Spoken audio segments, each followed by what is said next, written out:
join. May integrity of soul be your first ideal, the source that will guide and bless your work.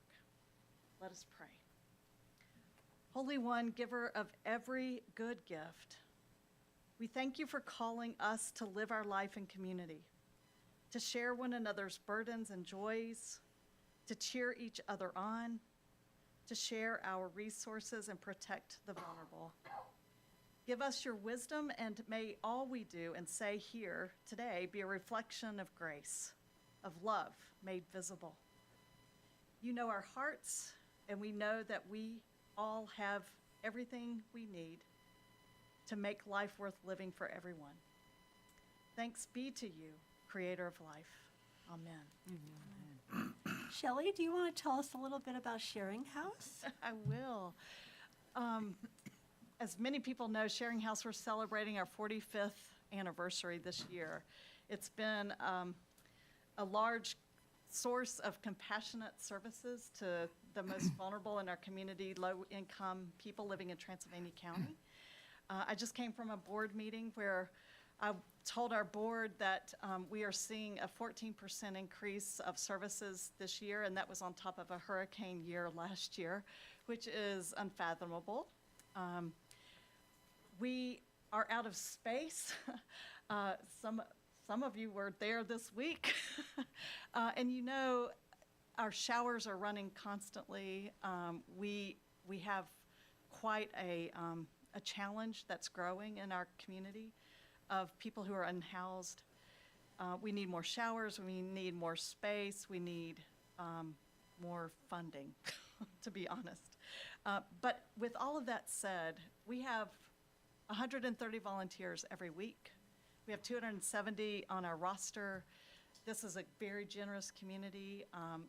Our public servants here are partners in everything that we do, and we hope that we contribute to the well-being of community as well, and we'll continue to do so. We appreciate the work of the city of Brevard, and anything that we can do to partner with you, we're here to do it, and we thank you. Well, we are so glad to have Sharing House as a strong community partner. We couldn't do it without you. That's right. So thank you. All right, if everyone would please stand and join me in the Pledge of Allegiance. Attention, honor, pledge. I pledge allegiance to the flag of the United States of America and to the republic for which it stands, one nation, under God, indivisible, with liberty and justice for all. Okay, Madam Clerk, do we have a quorum? Yes, Madam Mayor, you have a quorum. All members are present. All right, Council, you have the draft agenda. Are there any proposed modifications to the agenda? I'd like to make a couple changes, or one change and one addition. I'd like to suggest we move M2 under new business to L1. That's a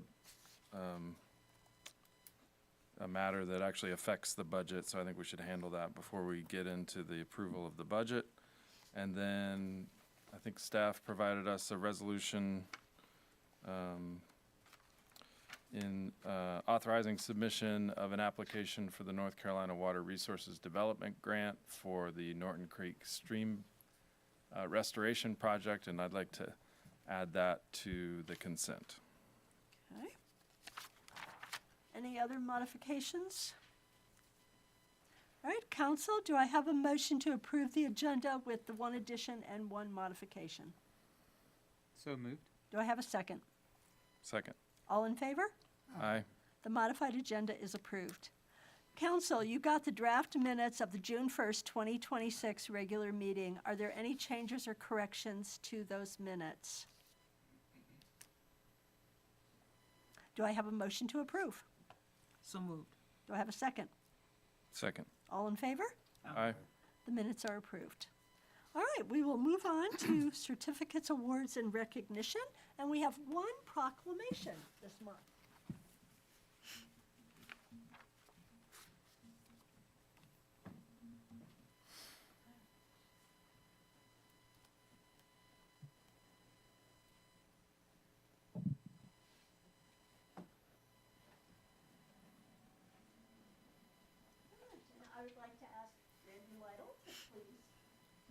Randy up here. Randy is the president of the Mary C. Jenkins Board of Directors, and our proclamation this month is number 2026 TAC 19 on Juneteenth. Whereas President Abraham Lincoln signed the Emancipation Proclamation on January 1st, 1863, declaring the enslaved people in Confederate territory free, paving the way for the passing of the 13th Amendment, which formally abolished slavery in the United States of America.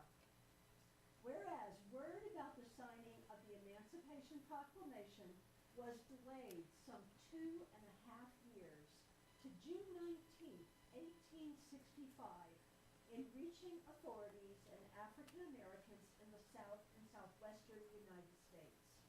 Whereas Emancipation Day observations are held on different days in different states in the South and Southwest and in other parts of the nation. Whereas June 19th has a special meaning to African Americans and is called Juneteenth, combining the words June and 19th, and has been celebrated by the African American community for over 150 years.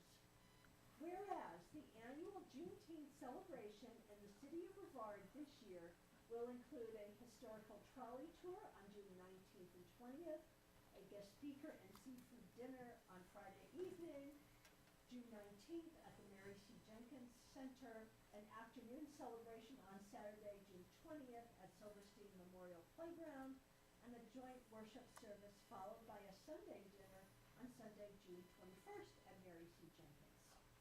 Whereas Juneteenth is an official City of Brevard holiday, and city offices will be closed on June 19th.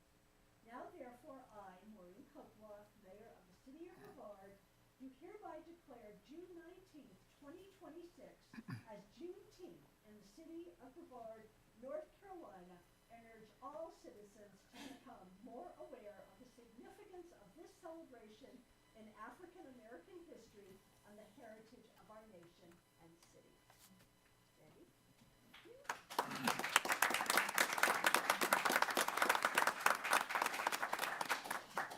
And I just want to say how grateful the city is to have the Mary C. Jenkins Board of Directors do the organization and put this incredible celebration together. And perhaps you can tell us a little bit more about the details. Absolutely. This will make the 9th year annual doing this event, and it has grown every year since. We had over 300 or so people last year, and we're looking for bigger and better things this year. We've added a lot more things to it. There's going to be inflatables and a duck derby going on as well on Saturday. To talk about Friday real quick, I don't want to take too much time, but Friday is the program we have. And Dr. Dion Hoskins Brown, she is a marine biologist professor at Savannah State University. She's coming to be our guest speaker that evening. As she mentioned, the trolley tours as well before that, and she speaks and gives her dinner. Saturday's packed full of activity and stuff, so bring the kids and older adults, come in, something for everyone. And Sunday is very important as well, as we are having a combined services with our black churches in the community coming together with choirs, and actually Dr. Holder would be the speaker for Sunday, for services on Sunday, and there'll be more to eat on Sunday as well. So please come out and join and learn about our history and how things got started. We started to educate people about Juneteenth and what it was all about and how everything got started. So appreciate your time. Well, thank you. And every year is an incredible celebration in terms of knowledge and fun, and there really is something for everybody. So I encourage everybody to please come join us. Let's have a bigger crowd than even last year. I mean, I've heard people tell me that they're going to come see instead of going to Charlotte, because ours is actually because we really do. We put an awful lot of heart and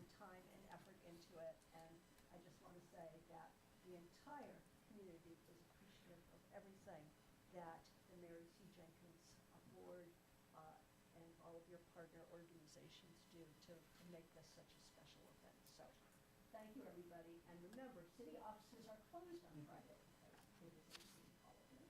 So, And I have flyers in case anyone wants to take a look or get more information. Thank you very much.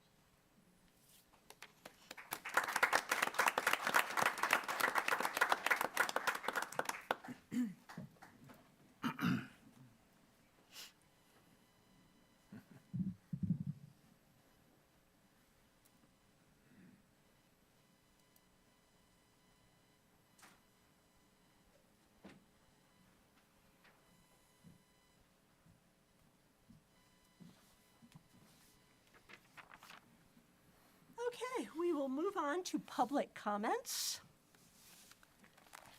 Public is invited to speak during public comment at this time on any topic unless it is a public hearing item on this agenda.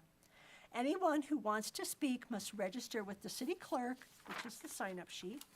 When it is your turn, step to the podium in front of city council, state your name and address clearly, limit comments to 3 minutes or less and avoid repetition, and I will give you a warning when you have 30 seconds left. Direct comments to the full council, not to an individual council member or to staff. I will call people up in the order that you signed. Our first speaker is Rodney Locks.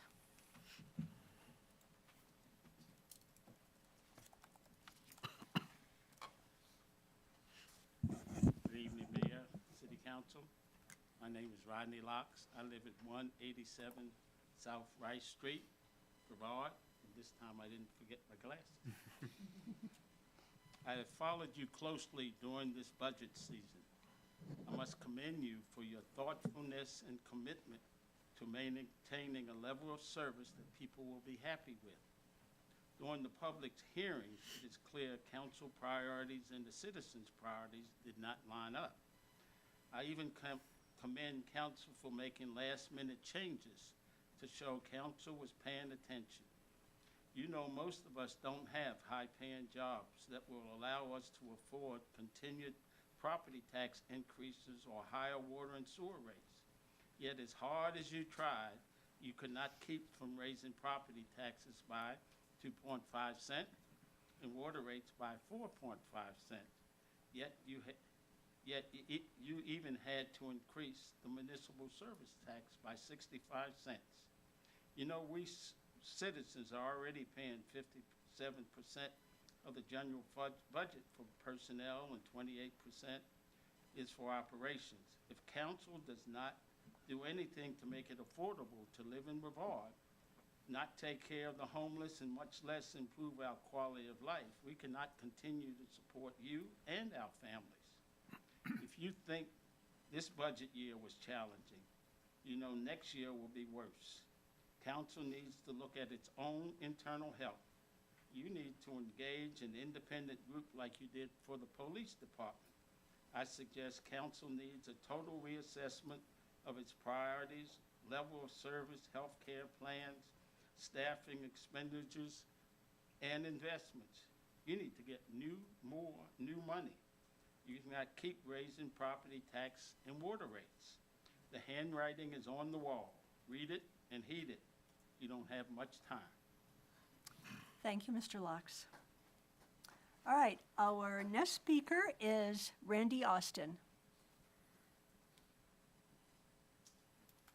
My name is Randy Austin. I don't live in Brevard. I do own a business, 78 West Main Street. My brother and I own a West Main Barbershop. And I've been working on this Main Street for 38 years. I took this business over from the men that started it in 1957. These men told me when I started, the hardest part about having a business on Main Street was the lack of parking. And this has been so true. I'd like to encourage this council to start the conversations about a parking garage or parking lots, etc. Please don't wait until the Coosta Trail is finished before you start the conversation. But parking is not the main reason I'm here tonight. At the last council meeting, at the end of the last council meeting, the the subject was brought up about reviewing the town's ordinances related to how law enforcement can interact with homeless population downtown. As someone that has spent decades working on property and paying taxes on Main Street, I don't think there's a homeless problem on Main Street. What we have is a substance abuse problem. The things I have seen for the last 2 years would shock most normal people of Brevard. And I have pictures and video to back it up. Would someone that has become homeless from job loss, medical bills, or fire lay on benches, throw trash, drink straight from liquor bottles, have fornication, and in just general lay drunk from daylight to dark? I think not. I think using the word homeless or unhoused to describe the people that are causing problems for the police is insulting to a legitimate homeless person. I am here to ask, as a business owner, property owner, and a law-abiding citizens and taxpayer, please give the police department all the tools they need to keep the good people in this town to have the community that they deserve, where moms, kids, and everyone feels safe without seeing some of the behavior I've seen for the last couple of years. If any of the council members, mayor, staff, or city staff would like to have a conversation, I'm across the street. Thank you, Mr. Austin. Our next speaker is Doug Powell. Good evening. By the time we see each other again in these chambers, we will all have celebrated our nation's 250th birthday of independence. So it is prudent to review what we will be celebrating anyway. There are many misconceptions about the founding of this country and those who founded it. Some of these historical inaccuracies have been presented ignorantly and some maliciously. As a city council member, when the things you say or do get filtered too many times by too many people, this presents a window of opportunity for those political decisions to be misinterpreted as well. This is why I commend those citizens who watch here live or online.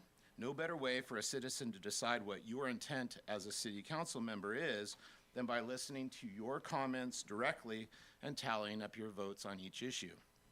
This is our duty in a constitutional republic. And this is the reason why I share what I have learned about the original intent of this nation's founding it to you all. As you would not like to be completely miscategorized by a historian 250 years from now, I think it's important to set the record straight about those men we call the Founding Fathers.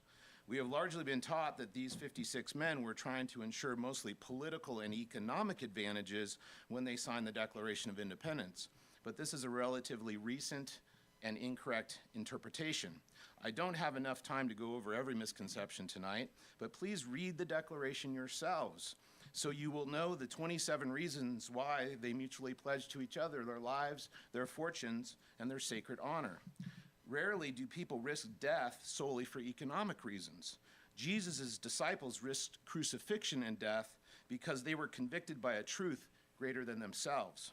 The signers of the Declaration knew that they had everything to lose, and the odds of victory against Great Britain was slim to none. At the end of the day, these men knew they were signing their death warrants in order to preserve their God-given civil and religious liberties, and ultimately handed these down to future generations. Let's tally up the sacrifices these men made on our behalf after the ink dried. 7 lost their lives, 2 lost their health, 5 were prisoners of war, 17 lost their estates or fortunes, many burned to the ground, 5 incurred heavy debt, 4 lost their children, and 4 lost their wives. This doesn't include the days, months, and years they were away from their families and their hometowns. They were literally America's most wanted and were hunted down by the King's men every step of the way. 30 seconds. So perhaps sometime between our barbecues and fireworks, we can celebrate our independence and give thanks for the enormous sacrifice these men endured for the cause of our civil and religious liberties, freedoms, and honor them by presenting a more accurate view of them to the next generation. Speaking of future generations to follow, signer John Adams exclaimed, "Posterity, you will never know how much it cost the present generation to preserve your freedom. I hope you will make a good use of it. If you do not, I shall repent in heaven that I ever took half the pains to preserve it." Happy Independence Day, everyone. Thank you, Mr. Powell. For everyone on the dais, I picked out blue wristbands for you all. I'm sure you appreciate that. Thank you. Thank you. Thank you, Doug. All right, our next speaker is Representative Anna Ferguson. Representative Ferguson, welcome. Hi, thank you. I just wanted to say a quick word of introduction. I am Anna Ferguson. I'm your representative in the North Carolina House. I was appointed back in the spring, roughly less than a week before I had to report to Raleigh to session, which is why this is unfortunately the first opportunity I've had to come meet you in person. I watch your live streams, so I feel like I've met you all, but it's different face to face than it is watching you over the television. And I had the honor and pleasure of meeting Mayor Koploff a couple of weeks ago. So I look forward to having the opportunity to sit down so we can discuss what we need to do together. The way I see my position is I'm the conduit between you and what you need from the state. So I'm not here to tell you what you need. You all are the experts. I'm here to have you tell me and then for us to work out how we're going to make that happen. I will leave some cards here at the end, but again, just want to take the opportunity to introduce myself to you all. Thank you. Thank you, Representative Ferguson. All right, that is everybody that has signed up for public comment. All right, we are going to move on now to special presentations. Our first presentation is the Transylvania County Comprehensive Transportation Plan. And we have Mr. Daniel Sellers from NCDOT and Vicki Eastland from Land of Sky, who are going to present the transportation plan. Excellent. Hello all. I'm Daniel Sellers with the North Carolina Department of Transportation, specifically the Transportation Planning Department. My department works with communities to develop long-range transportation plans. In parlance, they're called comprehensive transportation plans that try to prepare unified transportation documents that both local communities and the state will work off as we try to deliver our infrastructure improvements over the next few decades. As Vicki was saying before the meeting, to measure transportation success in decades, not years. And Vicki, do you want to introduce yourself? Most people know me. I'm Vicki Eastland, Land of Sky RPO Director. And if you don't know what RPO is, you're going to hear some of that acronyms. It's for Rural Planning Organization. Hi. Just to highlight, I'll go over some background on the CTP and what work has been prepared and the plan that's in front of you for adoption today. And I think everyone should have received a hard copy of this during the conference.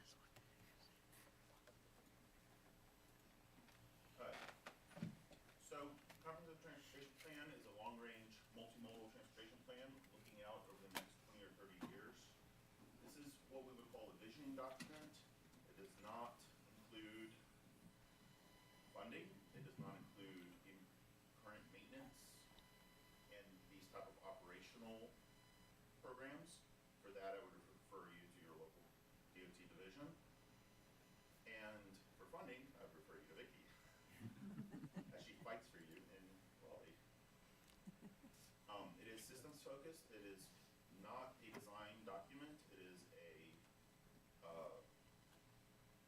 high-level conceptual plan of proposals, which will get refined as funding becomes available and we can devote deeper study into individual projects. And so, usually when we conduct these plans, we start with local plans, your city bike ped plans, county ped plans, comp plans, and we gather these together. We talk to the community, and we try to make sure all the goals are represented as we look for what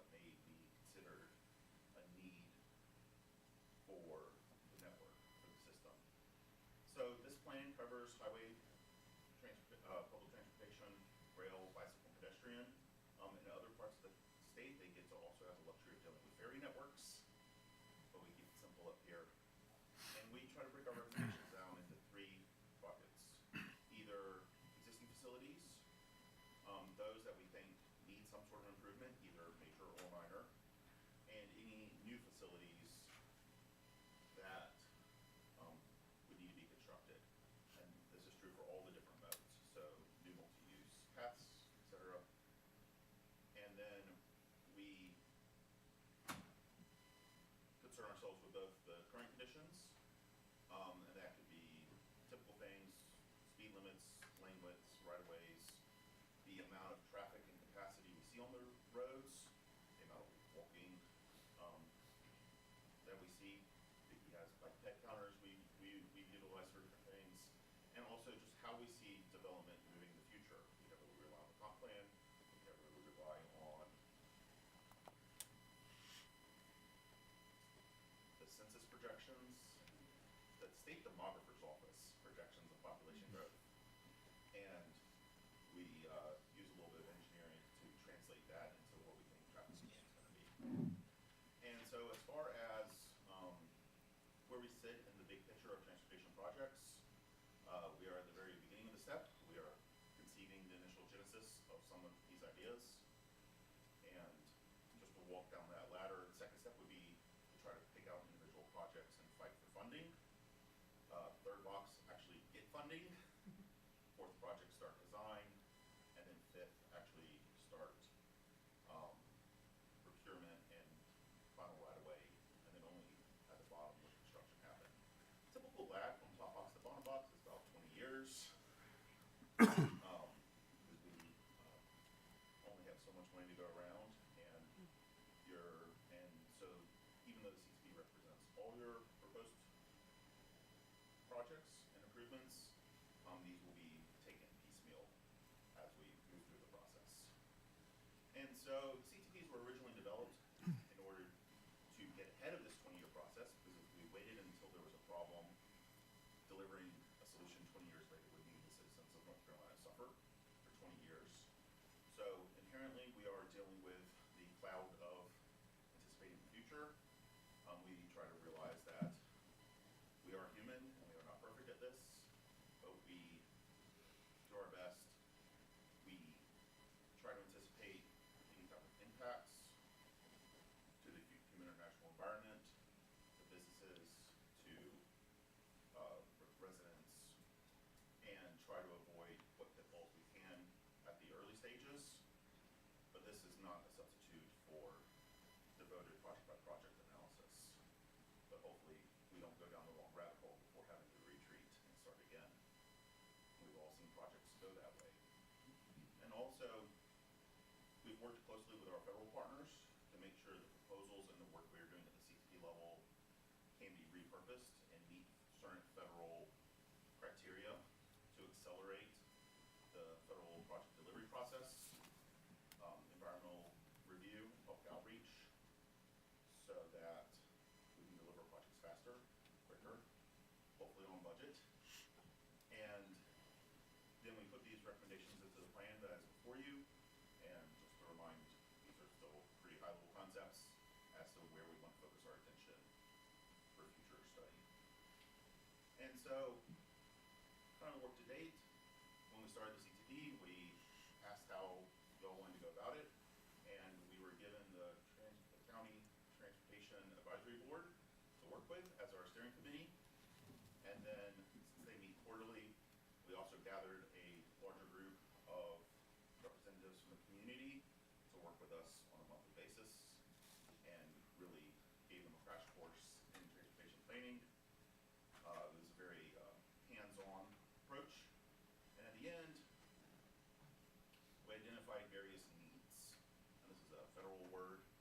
And these are purposes we think we can defend in front of the federal grant-making apparatus to get money for projects.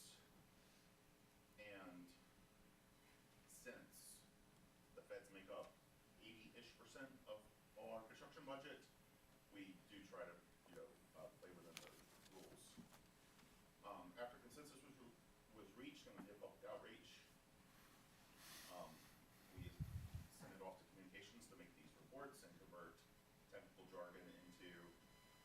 essentially a digestible, public document. And then we reviewed it another time to make sure that nothing got lost in translation. The Transportation Advisory Committee, has reviewed and recommended the plan. And so we're moving on and presenting adoption processes to each of the cities, municipality, and county. And this is a joint plan, so the North Carolina Department of Transportation and Board of Transportation will also adopt mutually, so that we are recognizing everybody's on the same page. Alright. And so the Transportation Advisory Board adopted recommends on the 12th. We will, work with the local adoption, and then once that's complete and we reach consensus, mutual adoption will proceed with the Lane of Sky RPO endorsing at the regional level and the Board of Transportation adopting at the state level. So that's my quick rundown of the CTP. You were all mailed paper copies to review, and the document is available publicly online. And I think you saw words in there like deficiencies and needs, and those things were identified. Modernizations, you've probably heard me, if you've ever been to one of my discussions about prioritization, you hear modernization. Those things are determined by how many vehicles are on a roadway, what's the lane width of this roadway, what's the projected in the next 20 years volume. And we look at capacity is, for a 2-lane roadway, it's about 15,000 vehicles a day. If your capacity is, or if your volume is 2,000 and your capacity is 15,000, you're probably in pretty good shape. But you saw the term needs, and Daniel mentioned that's a federal term. When your folks have been around a while and you talked about Wilson Road, that went into the merger process. That meant it had to go through a very long process through several of the Army Corps of Engineers, Fish and Wildlife, a number of different federal agencies had to sign off on, yes, this project is necessary. That's what the need comes in. We have to demonstrate the purpose of need. The purpose of that project is to keep the road from falling in the river as it did in 2018 during the rain event. So a lot of these things are in here because they have to be in here for the feds to support these projects. So it's a very engineering heavy text. I'm here to try to break down that engineering speak if there's any questions about that. But go ahead, Daniel. I was gonna say on top of the needs, for every need we identify in the plan, we do try to have some sort of proposal, but that does not mean consensus was reached on every proposal. The last page of the report did have a list of unaddressed deficiencies. I think we only have 2 or 3 for this particular plan. And if you wanna have any detailed discussion on those, we can certainly do that. And once a CTP or a comprehensive transportation plan is adopted by all of the member governments that it applies to, the RTO and the Board of Transportation, that does not mean it is just a plan that sits on a shelf.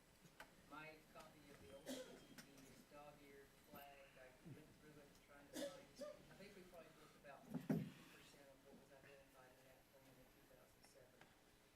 My point is that plan is not a dead document, it is a guidebook for us to follow and look at. And it compiles, Daniel mentioned local plans, it has the cities most recently adopted bike ped plan. In this plan, there's also some missing links that were not addressed that we felt, hey, we really should put something in here to meet these 2 identified things from your plan that may have gotten overlooked. So it's like a big, I told the mayor, it's like the big Sears and Roebuck wish list that the parents have already gone through, kind of identified age-appropriate toys for, if that makes any sense. But, yeah. So my boss always wants us not to use the phrase wish list. These Well, are needs, they are not just They are, wishes in the they pie in the are. sky. You're right. But, and also from a bike ped perspective, for a project to go into the prioritization process, has to be in the local plan. And the new complete streets policy referenced the CTP. So adopting your plan is not a good plan to be safe. We folded your plan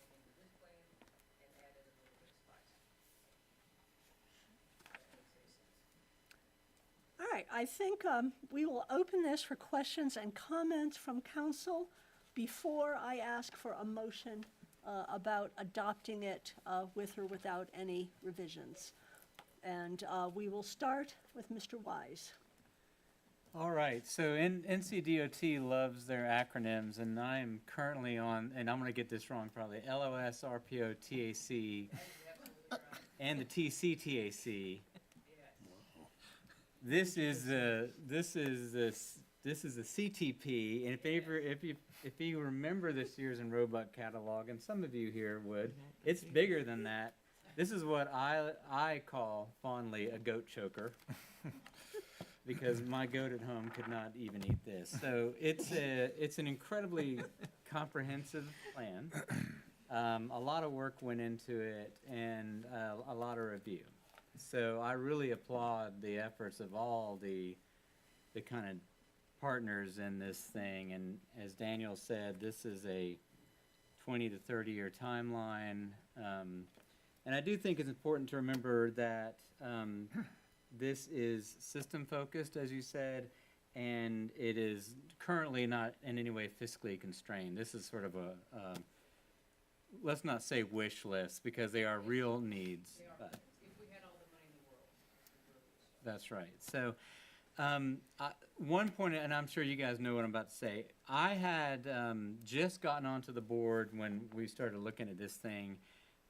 So I didn't have any personal involvement with this particular plan, but I did notice one project on here, which is Project 17, and I don't want to get the name of it wrong. It is officially the Railroad Avenue Extension. And even with all the caveats that I just talked about, how these are not fiscally constrained, this is just lines on paper, that particular project really raised some alarm bells for me, and I think for some other members of City Council. And so I brought it up at the last TAC meeting, if we could get that, the county, sorry, yes, the TCTAC meeting, if we could, I made a motion to have it removed, and while that motion failed, I think we came up with a potential alternate to replace it, which would take this potential traffic onto Wilson Road. And I don't want to get into too many details, but I have been guilty of calling railroad a bypass. It is not a bypass. There's Vicky. Not a bypass. I do think there are a number of people in the county who are very anxious to look at real bypass options, but that's not what this piece is. I think the alternative you guys have come up with on Wilson Road is also not a bypass, but it just would enable us to take this particular project, which is unworkable, off of this books, replace it with a workable, potentially workable future project. And that would satisfy me, because I think otherwise this is a pretty comprehensive plan. So that's a lot for you guys, I know, because we've been going back and forth on this quite a bit, but I just kind of want to get it out on the record. And tell me if I'm kind of summarizing. That's my understanding of how your end is working. Otherwise, obviously, this is a pretty, it's intimidating. One, it shows that we have a lot of things to do in the county, but we also have a lot of really smart people thinking about it. So I think that's all I have. So I just want to make sure I understand, Mr. Wise, your comments are that you would like to have Project 17, the Railroad Avenue project, removed. I would like to have that removed, and as we discussed, it can be, if we need to say replaced or the Wilson Road project put in. But yes, I would like to see 17 removed from this document. Ms. Holder? I don't feel so wise coming after the wise man. I got this last week and I haven't had a chance to review it as much as he has. But as I'm sitting here listening and thinking, and the pages that I looked at where you zone into Brevard City, one of the questions that I get asked a lot is about the roundabouts. And how do you factor in how many roundabouts we need, or have you done that according to what the traffic study or your transportation study is presenting? At this, I'll take Vicki, can you get closer to the Yeah. mic for, At the level of the broadcast, comprehensive yeah. plan, Was- at the level of the comprehensive plan, we don't necessarily say what the treatment will be. We identify intersections that need improvement. Okay. And at such time that that project is selected to go on into development, Mm-hmm. that's when the engineers will determine what the appropriate treatment for that intersection would be. Okay. Because in some cases, it would be. That makes sense. Thank you. Mr. Baker? Yeah, I'll start with a question, and then I'm gonna have a comment. Thanks for all the work. It's incredible the amount of detail that goes into these things, and I think, I liked your timeline that you showed, just saying that we're right at the beginning of this process, but I know that local prioritization eventually factors in, and yeah. And so I'm curious, particularly in the appendix that you provided, there's a ton of great sort of data, particularly with what's the word, capacity for the roadways.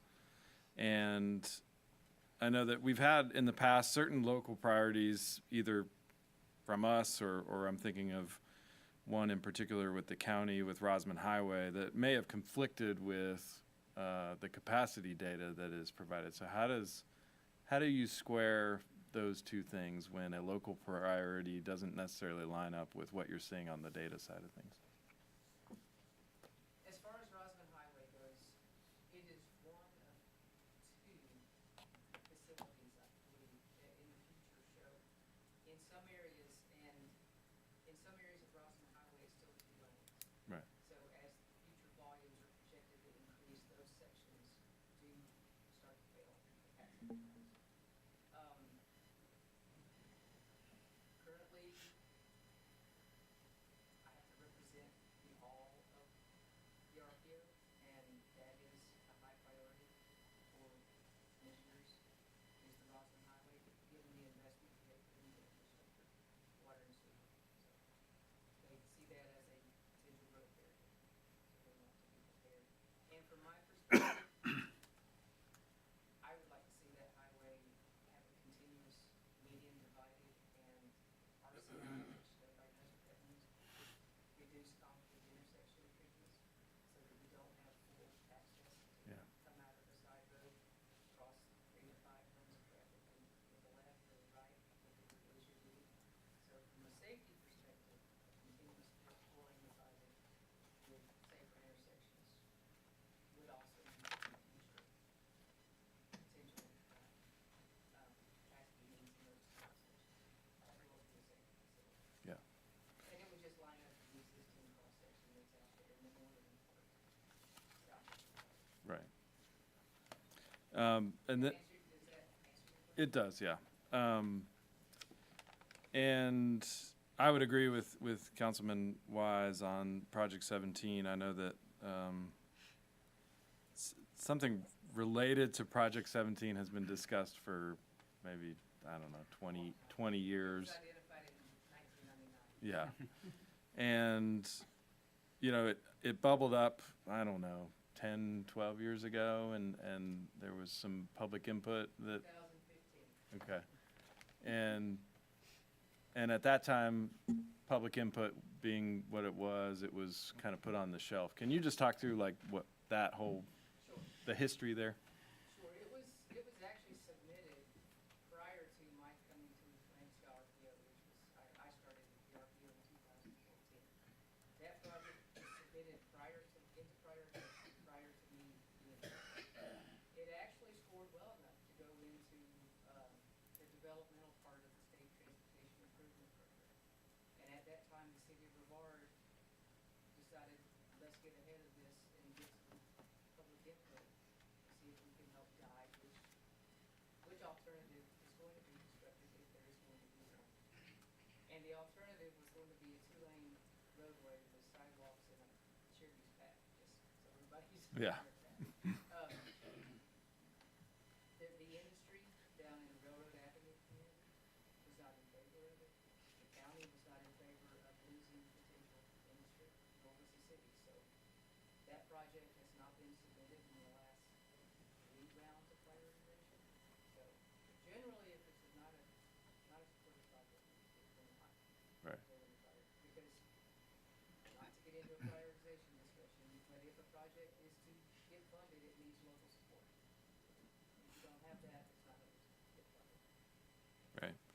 And then just in terms of the mechanics of tonight and our recommendation and Councilman Wise, what he suggested, is there, how do we go about making a recommendation but then potentially replacing one of the items, or what would you suggest that our motion be tonight? I would recommend that you motion to recommend adoption of the plan with exchanging Project 17 Railroad Avenue Extension for the proposed new Project 17 Wilson Road Extension. Okay, thank you.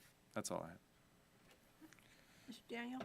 Yeah, I just have one question. I noticed in the back of the folder that there was some comment about the downtown, Brevard downtown circulation pattern study. And I just want to make sure that we're not talking about that in this plan. And there's, Daniel mentioned the unmet, identified needs that were unaddressed. We did not address a proposal to meet those needs that were identified. And this body, as well as the county, back in 13, voted to eliminate an old project in the former plan called the Silver Valley Bypass. And that was a bypass on the east side of town, multi-lane. Nobody wanted it. It was voted to be taken out. There's still a contingent of folks that would like to have a more, in their minds, efficient way to get from one end of Brevard to the other. And because we don't have a solution, it's an unmet need. There was a study commissioned to try to help address that need. This is a study. It's not a project design, it's a study. The consulting firm is tasked with delivering 3 alternatives. And that's where we are. It's a study. There's 2 public comment periods, 3 focus groups, and I think 3 more steering committee meetings, and 6 months to wrap up that study if we don't do anything. And that's all, It's 2 different issues.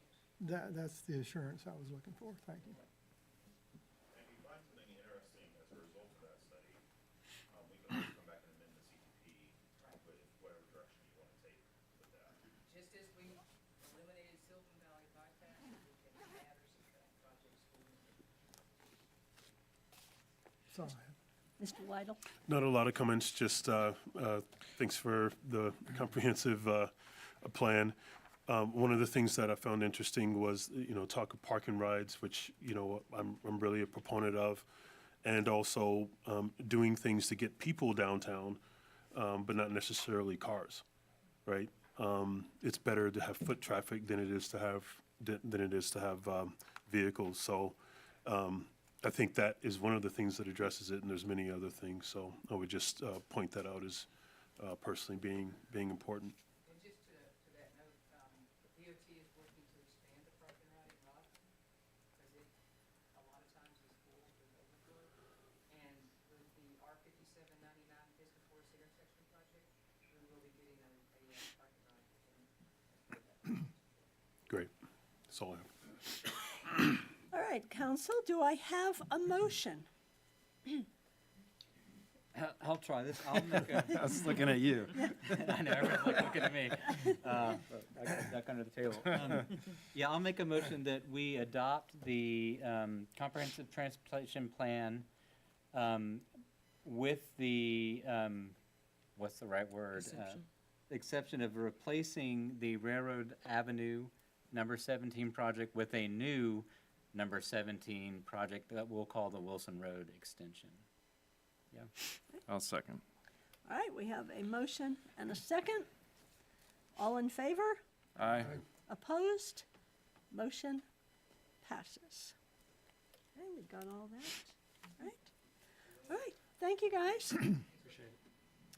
All right, we will move on to our second special presentation, and that is a summary of the Barry Dunn Needs Assessment Report and current Brevard Police Department organizational changes, and Chief Wenzel, our Brevard Police Chief, will present.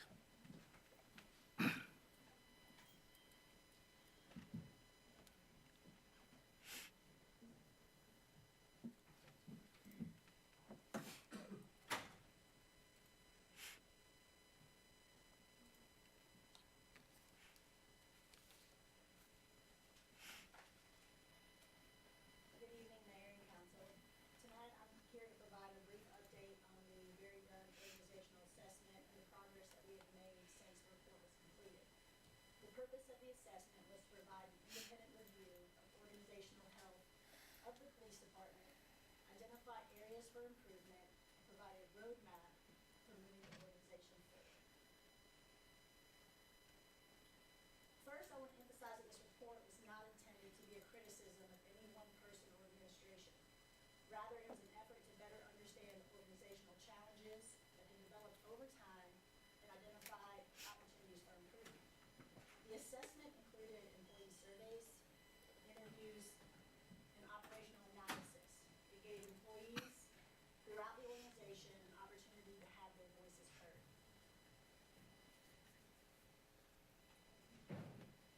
The report ultimately identified 5 primary areas for improvement that we're going to touch briefly on. This was discussed more in depth at a prior Public Safety Committee meeting.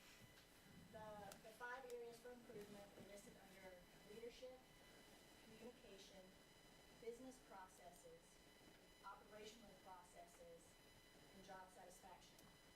While there were certainly challenges identified in each of these areas, one of the most encouraging findings that the report demonstrated was that our employees remain committed to the mission of the police department and they want to see their organization succeed. Under the first area identified was leadership.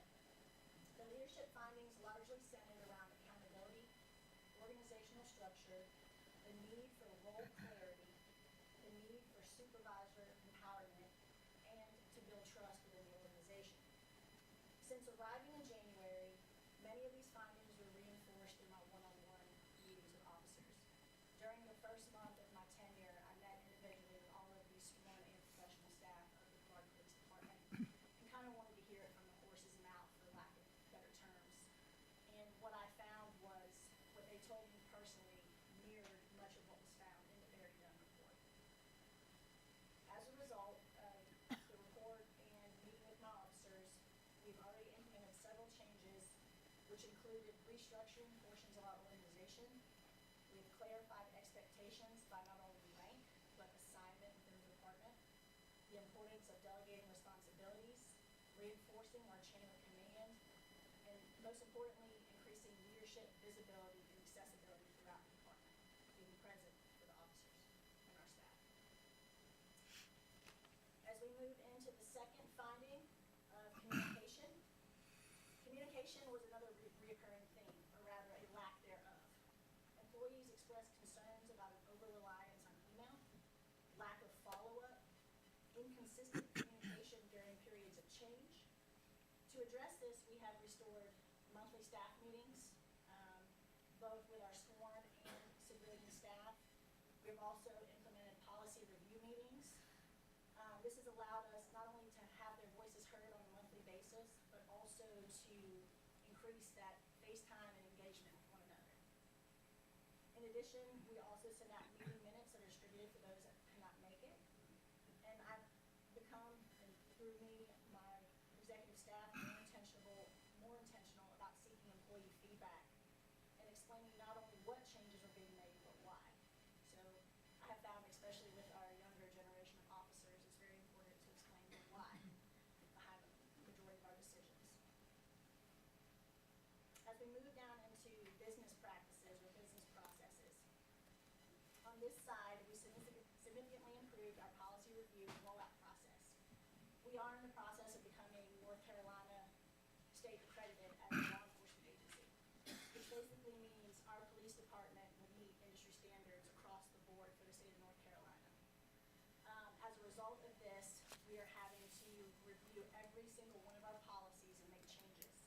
Some are minor changes, and some are bigger operational changes. And there has been, I won't say consternation, but concern at changing too fast, too quickly. So one of the things that we have implemented is we look at the policies, we have a policy review committee, we discuss the changes, what's going to work for the police department, how that best fits Brevard as far as industry standards, ways that we can incorporate them, and then we get the employee feedback before we roll it out. Now, the big policies that we have that are significant operational changes, those will be rolled out directly from my office. I will meet, or my soon-to-be deputy chief will meet with the staff and give them one-on-one training and go through the policies. So they had that immediate training and that immediate feedback from senior leaders. As we look at operational processes, the operational findings focus largely on staffing, staff shortages, recruitment, organizational structure, and planning. To the planning portion, we have already designated event coordinators. Many of you guys know Officer Norton, who works for both the police department and the fire department. He is our planning coordinator. As a part of increased planning, we are working directly in collaboration with our planning department as well as our fire department, and we are creating pre-event action plans. So prior to White Squirrel, we had action plans, then we do a debrief after.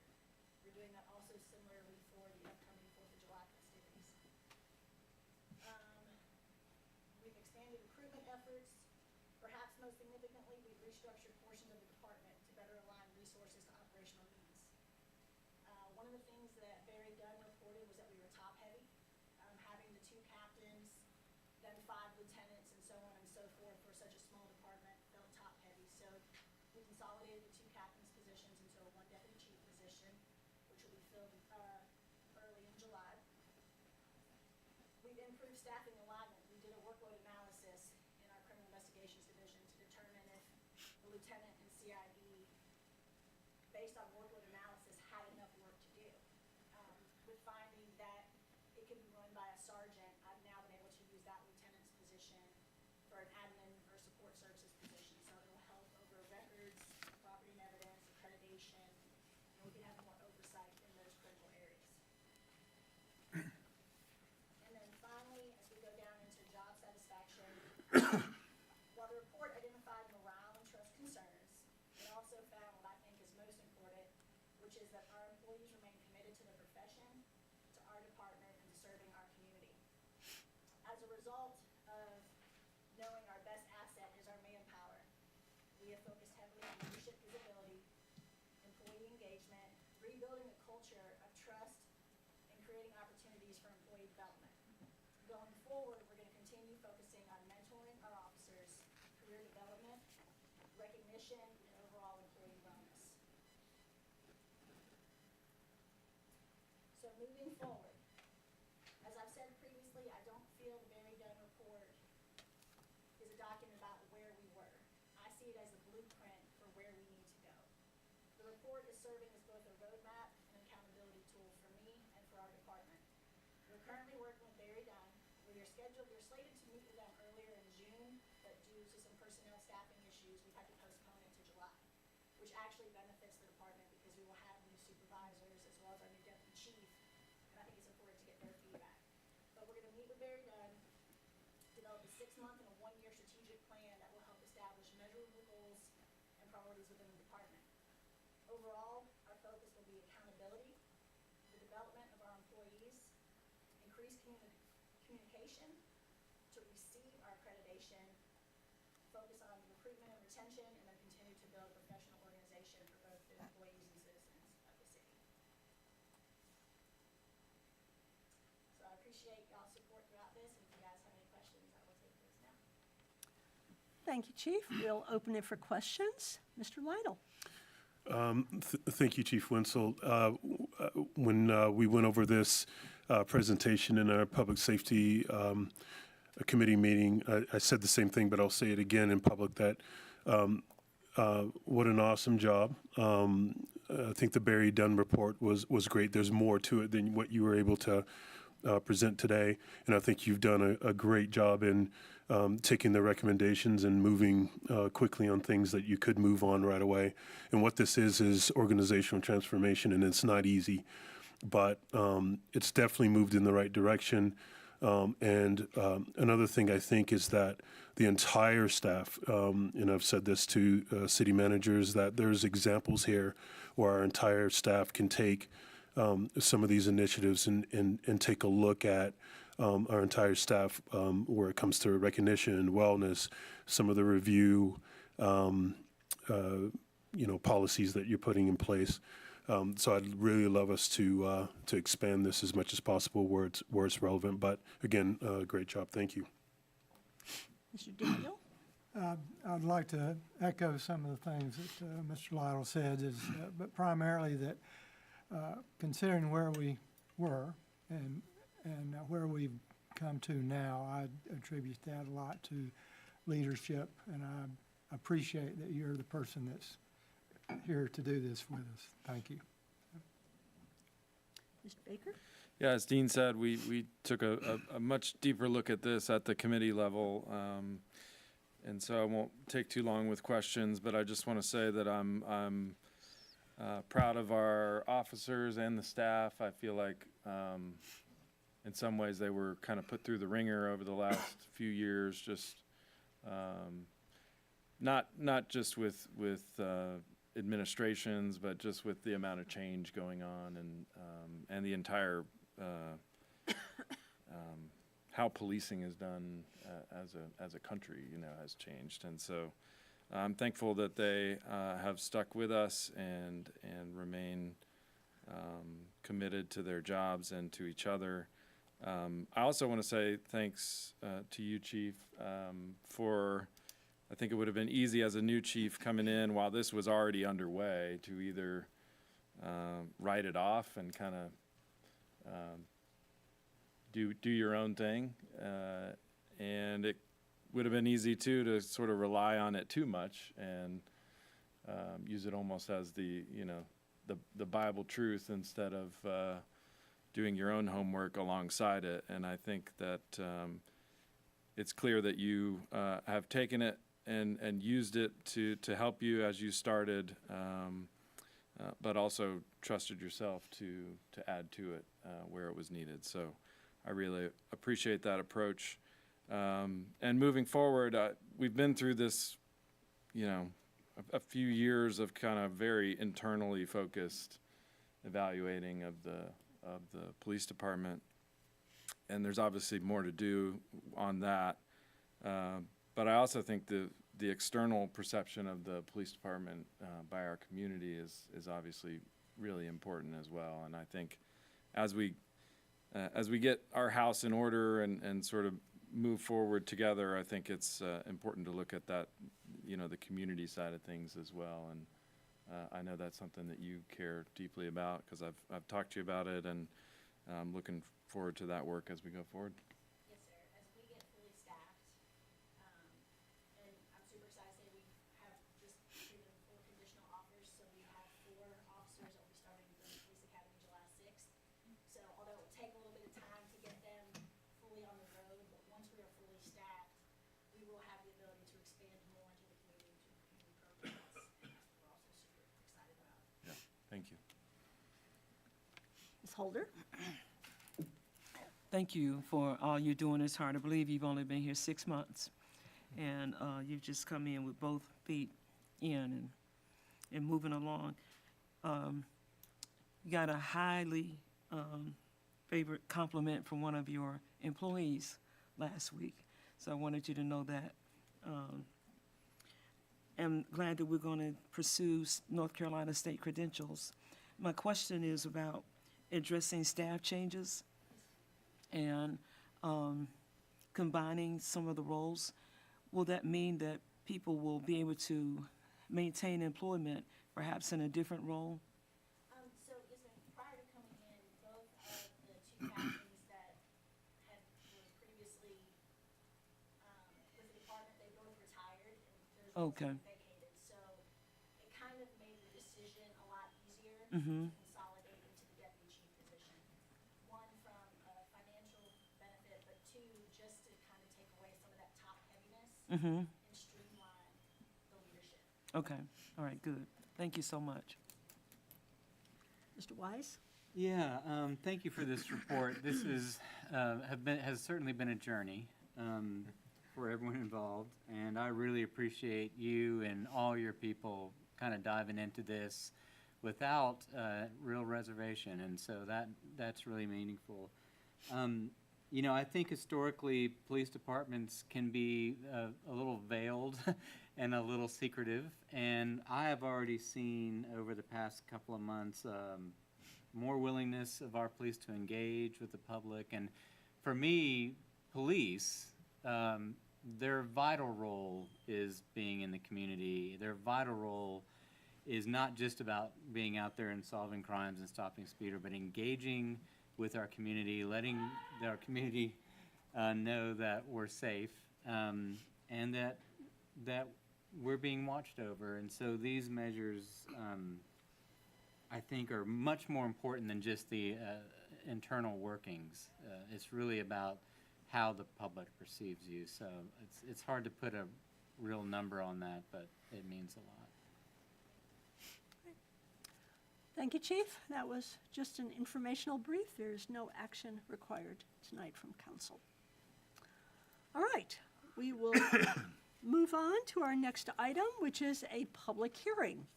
And tonight, we have a public hearing on the proposed amendment to the official zoning map of the city of Brevard, 2 parcels on Deaver Road to PGX. And our Assistant Planning Director, Aaron Bland, is going to walk us through this.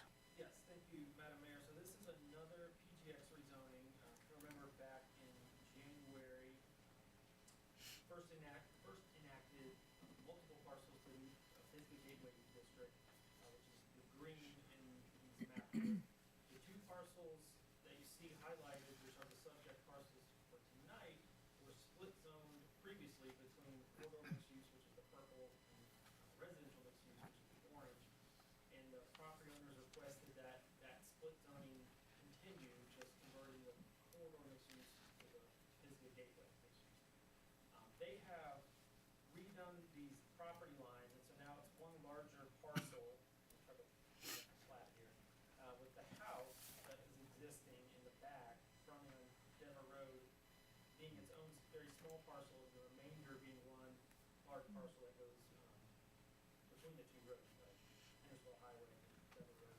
So the request tonight is to make this new large parcel completely PGX and leave the house parcel as it is now, which is residential mixed use.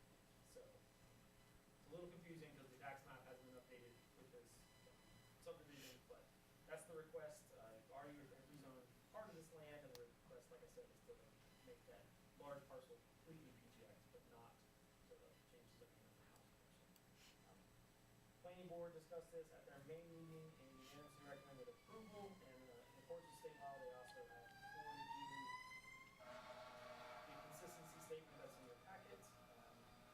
Not requesting action tonight, this is just for public hearing purposes, and I'm happy to answer any questions. All right, this is a public hearing. Can someone give me the public hearing sign-up sheet? Council, do I have a motion to open the public hearing? So moved. Do I have a second? Second. All in favor? Aye. Public hearing is now open. Okay, nobody signed up to speak during the public hearing. So, we will now close the public hearing. Council, do I have a motion to close the public hearing? So moved. Second. All in favor? Aye. Public hearing is closed. We will now open it for any questions or discussion by council, and we'll start with Mr. Baker. Sure. Aaron, I just want to make sure I heard you correctly that the new parcel, the new smaller parcel is already RMX, right? And that's going to remain RMX. And we're just changing the larger parcel to the Pisgah Gateway District. Okay. It's about half PGX already. And since we have a member of the audience who might know a little bit about this issue at the state level, I will just say that this is easy to do tonight because we have the permission of the express permission of the landowner, but we have a bigger vision for this entire area that the new zoning for PGX would help us accomplish. And we've been going parcel by parcel for a year? Yeah. About a year? Yeah, I've been trying to get people on board to voluntarily do this. Yeah. And I'll just say some changes at the state level might move us along a little quicker. So, but that's all I have. Ms. Holder? I don't have any questions, thank you. Mr. Wise? No questions? Mr. Lytle? No questions. Mr. Daniel? No questions. All right, thank you. This will come back for a vote in 2 weeks. Well, actually, in 1 month, when our next meeting is. Okay. That is the public hearing. We will move on to the consent and information. The following items are on the consent agenda. 1, the tax settlement report of May 2026. 2, asset inventory and assessment of the water distribution system and the wastewater collection system. 3, resolution appointing Friends of the Acosta Trail representative to the Acosta Trail Advisory Board. 4, resolution accepting $8,575,000 of funding modification for the wastewater treatment plant upgrade phase 1. 5, public safety committee meeting minutes, April 27th of 2026. 6, public works and utilities committee meeting minutes of May 6, 2026. 7, Finance and Human Resources Committee meeting minutes, April 27th of 26. 8, the Housing Committee meeting minutes of May 12th, 26. And 9, resolution authorizing submission of an application for the North Carolina Water Resources Development Grant for the Norton Creek Stream Restoration Project. Do I have a motion to approve the consent agenda? So moved? Do I have a second? Second. All in favor? Aye. Consent agenda is approved.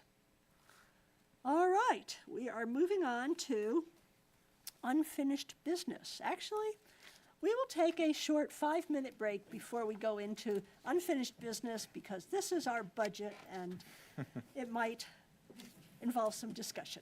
So, 5-minute break.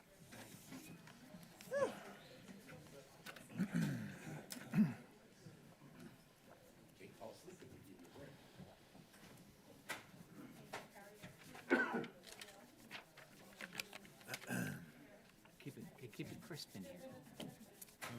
Feels nice to me.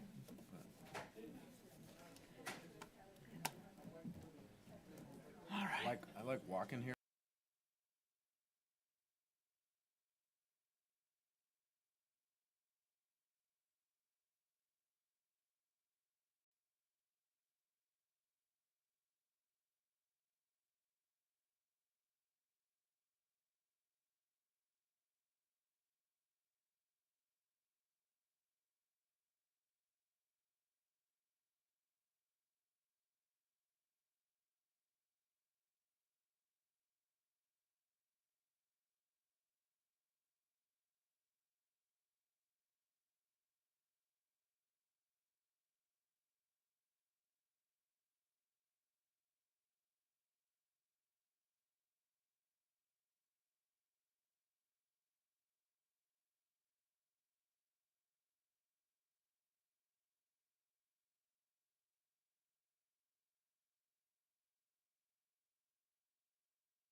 This one.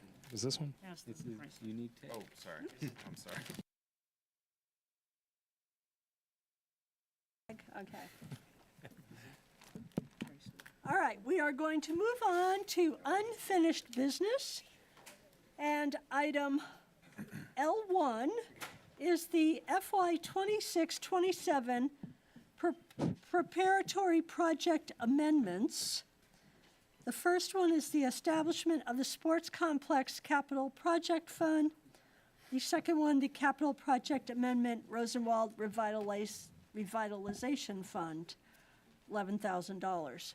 And I'm going to turn this over to the city manager to walk us through the 26-27 project amendments. So I'll call on Dean Luby to explain these in more detail and answer questions, but my introductory comment is that these are things designed to tee up the FY27 budget and execute some of the instructions you all gave us at the budget workshop on the 5th. Good evening, Mayor and City Council. So the reason that I'm speaking before Wilson on the main budget tonight is at our June 5th budget workshop here, there was a couple different items that were discussed, but one of them was the need to set up, we wanted to get some work done at the sports complex that will eventually involve the parking lot and the bathrooms mainly. So to do that, we had to set up a capital project fund, and that capital project fund is going to be the bulk of that fund will be funded through the adopted budget, which Wilson will get to in 5 or 10 minutes. But I needed to set up the fund first. So the establishment of the capital project fund will be, as I said, focused on the sports complex, bathrooms, and parking lots to start with. It's going to be funded by a $46,000 transfer from the general fund, and then an $11,000 transfer from the Rosenwald Revitalization Fund. So the first council action that we're looking for is just approval of setting up the fund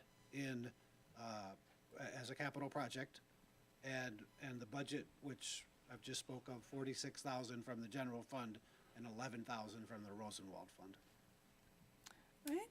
Council, do I have a motion to set up the fund as described by Mr. Luby? So moved. Do I have a second? Second. Okay, we'll open it for discussion. Mr. Wise? No comments. Ms. Holder? No comment. Mr. Baker? I'll keep it rolling. I don't have any comment. Mr. Daniel? Well, I will say, so that people will think we're not taking this lightly, that we discussed this at great length just a few days ago. So I have no other comments than the ones we made then. So, Mr. Lytle? I'll go against the grain, why not? What I remembered, I know that we talked about this money going to the sports complex, which I don't have an issue with, but I thought we were going to open up a fund that was all encompassing, so it would be there for all of the properties. No, or am I misremembering that? Because one of the issues was that because these complex, Franklin Park, Silverstein, Sports Complex were all treated separately, it could lead to sort of misalignment of planning. So would it not be better to have a fund for recreation, and within that have the fund earmarked for the sports complex, and then when we have funds for Franklin Park, that would be something that would go under the same fund.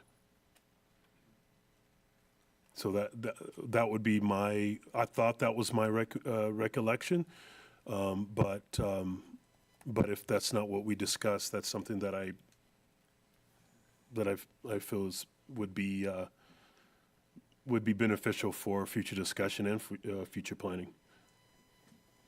Well, I felt the direction, and Wilson and I talked about this prior to us setting this up, that we thought it was wiser to set up a separate fund for this location, and then if need be, if we do need a Franklin Park fund or a Silverstein fund or a fund for other locations, we would then come to council and ask for approval.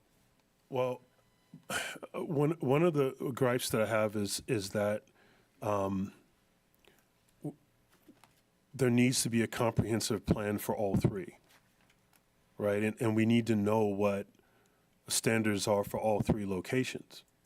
So, as I, had said in our meeting, if there's a need for bathrooms at two of the locations, maybe one location has the same standard, it's just a larger bathroom or a smaller bathroom, but that standard needs to be thought about altogether.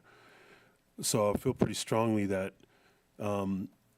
having separate funds, I just think we should look at all of our recreation facilities within the same bucket and have one overall plan. And obviously priority being given at this moment to sports complex to make sure that we've got a safe parking lot and bathrooms there. So what would be the disadvantage of having one larger fund with all three locations and then earmarking certain funds within that larger plan? What's the disadvantage of doing that? Go ahead, sir. None. Councilmember Dean and I are agnostic about what you call the fund. I'll leave that up to you all. If the original motion is amended to change the name to Recreation Fund or something similar, we pose no objection to that. So I mean, I would propose that it change to Park and Recreation Fund or something like that, and we leave with direction that this money is earmarked to the sports complex, as discussed. So I'm just trying to understand. So you're saying we would have an overarching Parks Fund and then separate projects delineated within that fund, so there is no confusion as to which project the money is going to? Correct. So this would really just be a subcategory under the overarching fund? Yes, and what's even more important than that is the plan for all of our parks and rec. That's what we need to see. We need to see what that plan is going to be for all three. And, if Franklin Park doesn't happen for 5 years, it doesn't matter. We need to know what the plan is for all three. So it just kind of pushes that point forward to make sure that we receive that plan and we're able to execute each one of the individual plans as we prioritize. Wait a minute, Ms. Holder wanted to say something else. I want to thank the dean for bringing that back to my memory. I actually thought about it this afternoon, and I had a birthday this year already, and so by the time I got here, it was gone. But we did have that conversation, I remember it well, that we would have a recreational fund, and then under that, it would be restricted, just as he described, on which park will be where, what we're doing and what funds are going there. So I support what he just said. I do remember the conversation, and so that's what I support as well. Mr. Daniel, did you have another comment? Well, I find this interesting. I think the danger is, and we're going to be discussing in just a few minutes, I'm sure, when we get to another fund that had money put into it that was restricted, that got lost. It didn't, all of a sudden, it's not restricted. It's, everyone understands it to be for another purpose. So I think the danger is that you lose the specificity that this provides. And I think if this is, and I think that may be why staff would have gone in this direction, to say this money is for this thing, and it's in a separate fund for that thing. If you put it in a general fund, then it can get lost in there in public perception. Yeah, I think there's really are interesting arguments on both sides of this debate. Part of the reason that my recommendation to Wilson was that we name it the Sports Complex Fund. Part of the reason I said that is because I felt there had been some probably valid criticism that at times we've had some funds that we have a whole bunch of different things going on in them, and it's a little hard to track. So I felt the direction from council was, we would like to have specific names for our capital project funds and keep them very clear what we're doing. But your comments, Dean, are very valid. I'm not, it's kind of two sides of the coin. Okay, let me, see, we've got more comments. I think Mr. Wise wants to say something, then I'll get to you. I agree with the spirit of Councilman Lytle's comments. My understanding of our budget discussion was for this specific event, we allocated a very specific amount of money for a very specific engineering plan by McAdams. And so like that's why we put 46 and 11. It wasn't, those weren't random numbers. Those were specifically targeted for a specific use. I agree with Dean completely with the idea that we absolutely are desperate for a parks fund to deal with maintenance. I just believe that this specific allocation was pretty targeted. That was my understanding. And I think that's, to me, that's why you went this direction with this amount, with this name of a fund. That was my thinking, and Mr. Baker and I have had some discussions about some other funds, and he brings up a lot of valid points, that we have general fund names that we're kind of doing a lot of different things in, and it gets to be kind of unclear, what the purpose of that capital project fund is. So, but I'm happy, we can, the fund hasn't even been set up in the Harris governmental system, so I can name it whatever we want, Right. Mr. Baker. Yeah, and I think this is it's an interesting discussion, because we've had the same talk and discussion, as Dean said, about the roundabout fund, about the multi-use path fund, about the Rosenwald fund that we just talked about during the budget. And I think what's clear is that establishing a fund also establishes a priority by council. And an ongoing priority that might involve multiple projects.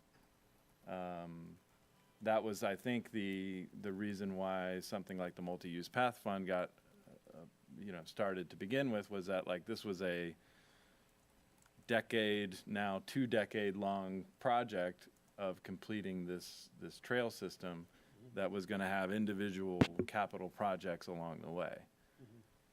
Similar with the Rosenwald Fund, I think it was originally conceived as the, Mary C. Jenkins Community Center and Silverstein Park revitalization. Both of those capital projects were underneath that Rosenwald Fund. So it's a trade-off between, I think, coming out of our budget session, I can say that we all up here have concerns about the ongoing maintenance of our parks system, and establishing a parks fund would signal to the public, hey, we recognize that this is something we need to pay attention to in the future. But the trade-off is, if you put money into a specific project, like the sports complex, and then there's additional money in there that is left over, well, then the expectation from the public is, well, the leftover money should be used on parks. And future boards may decide that money, there may be another need in another budget year where that money should be better spent. So I think, early on in the budget process, I was in favor of establishing a parks fund for the very reason that we have ongoing, we know we're going to have additional projects that we need to fund. So I guess I really could go either way, honestly. But I think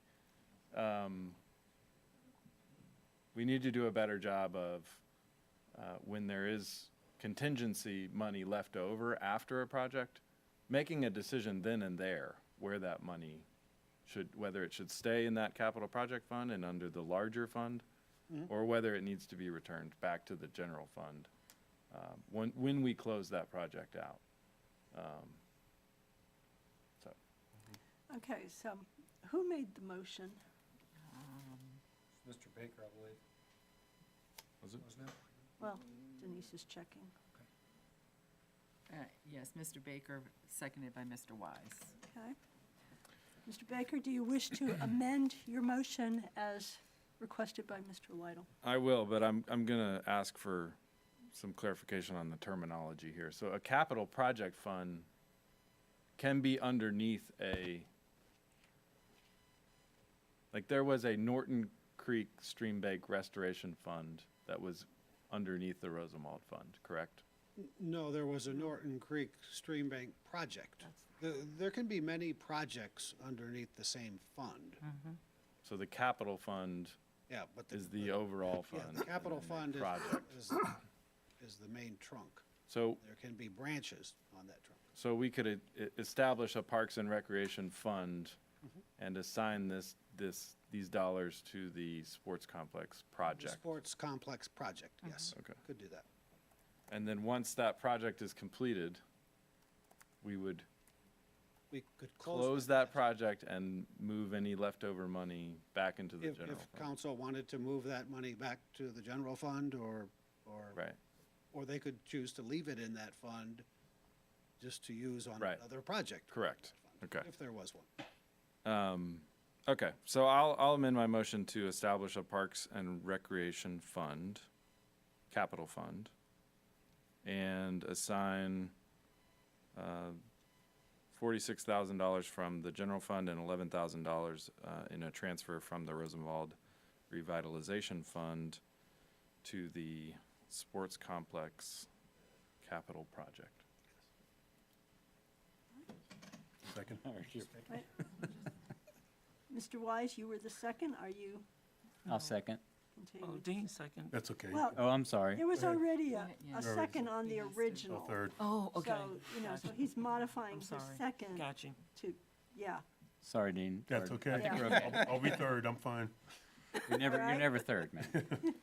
All right, is there any further discussion before I call for a vote? Councilman Baker, do you want to codify in your motion the destination of any leftover money?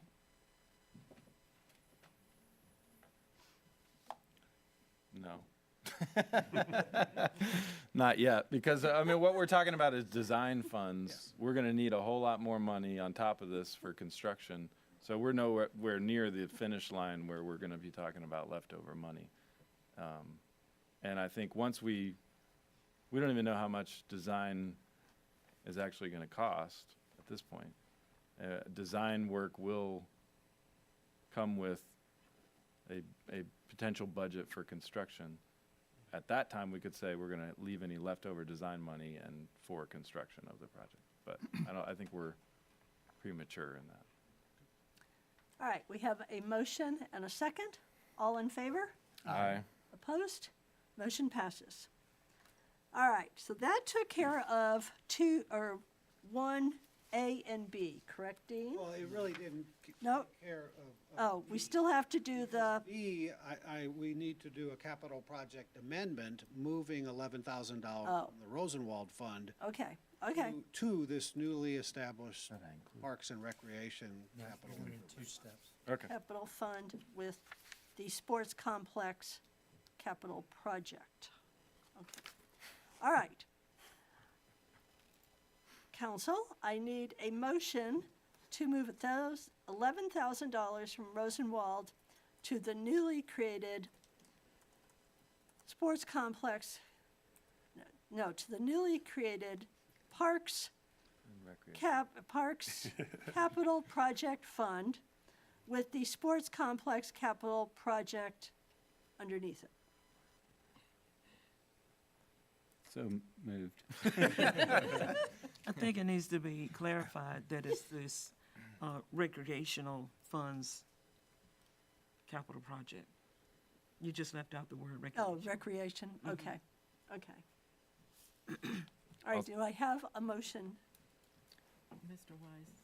Oh, did you, oh, Dean, okay. Wise man. Okay, do I have a second? Second. Okay, we'll open it for discussion. Ms. Holder? Part of the discussion even started before the retreat, because we're all in need, and so it was Dean's bright idea to move the 11 to address the parking issue with the sports complex. So I'm good with that. Mr. Wise, No comment. Mr. Baker, No more comments. Mr. Daniel, No comment. Mr. Lytle. No comment. I shouldn't have made one either. That was good. All in favor? Aye. Opposed? All right. It's approved. Thank you. All right. So now we are moving on to the second item of of unfinished business, which is to approve the FY 26-27 budget ordinance and fee schedule. And we're going to do this in 2 steps, and I'm going to ask. That's correct, and Madam Mayor, thank you. Yeah. The reason for that, it needs to be approved as the governing board's budget needs to be approved first, because it's going to require a few of you to remove yourselves due to ethical considerations, because you sit on the board of directors for some of these organizations that are going to receive funds. And that's contrary to the ethical obligations. So I believe Mr. Baker has the list of who needs to be recused. So if I could call for perhaps someone to make a motion to recuse those affected members. And regarding the governing board, just regarding the governing board portion of the budget. Mr. Baker, do you have such a motion? I'll make a motion to recuse Councilman Lytle, Councilwoman Holder, and Mayor Kopoloff from discussion of the governing board budget. Okay, do I have a second? Second. All in favor? Aye. Aye. Okay. All right. Now we need to approve that as a separate thing. Right? Yes. Now you make a motion to approve. Yeah. Or to just approve the governing board. Right. So I'll make a motion that right. we approve the budget for the governing board. Do I have a second? Second. Okay. Any additional discussion from the 3 members that are still able to discuss? Mr. Daniel, any discussion? Where are we on this? We are approving the governing board allocation of funds, which is basically the nonprofits. Oh, okay. And 3 members are recused because they're on nonprofit boards. We don't have that up on the screen, but we can pull it up if we need I've to. got it right here. I think we've seen that list, or you've got it, yeah, okay. Mr. Wise, any questions? No comment. All right, Mr. Baker, all right. So I have a motion and a second. All in favor? Aye. Aye. Okay. Looks like I have 3 ayes, so it passes. Good job. Okay, now we're through that.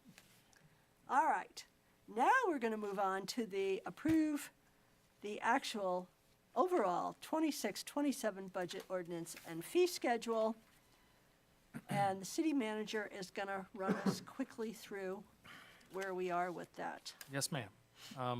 Before I do, I just want to say thank you all for your engagement with this so far. It's been a tough one, but you've worked studiously and diplomatically with one another to arrive at a compromise that I think should work for everybody. However, if you're still not ready and don't approve one of these final 2 options tonight, I just want to remind you that we'll need to set another special meeting, either for late this week or early next, to pass a budget, because we are legally required to by the end of the month. But I'm hoping that's not necessary, because on Friday the 5th, we had a workshop in this room, and you all came to an agreement on the final points of the budget. The result of that meeting is recorded and displayed here on the screen. However, there is still one more choice left to make. And the reason why we didn't answer this at the workshop on the 5th is because I didn't pose you this question until afterwards.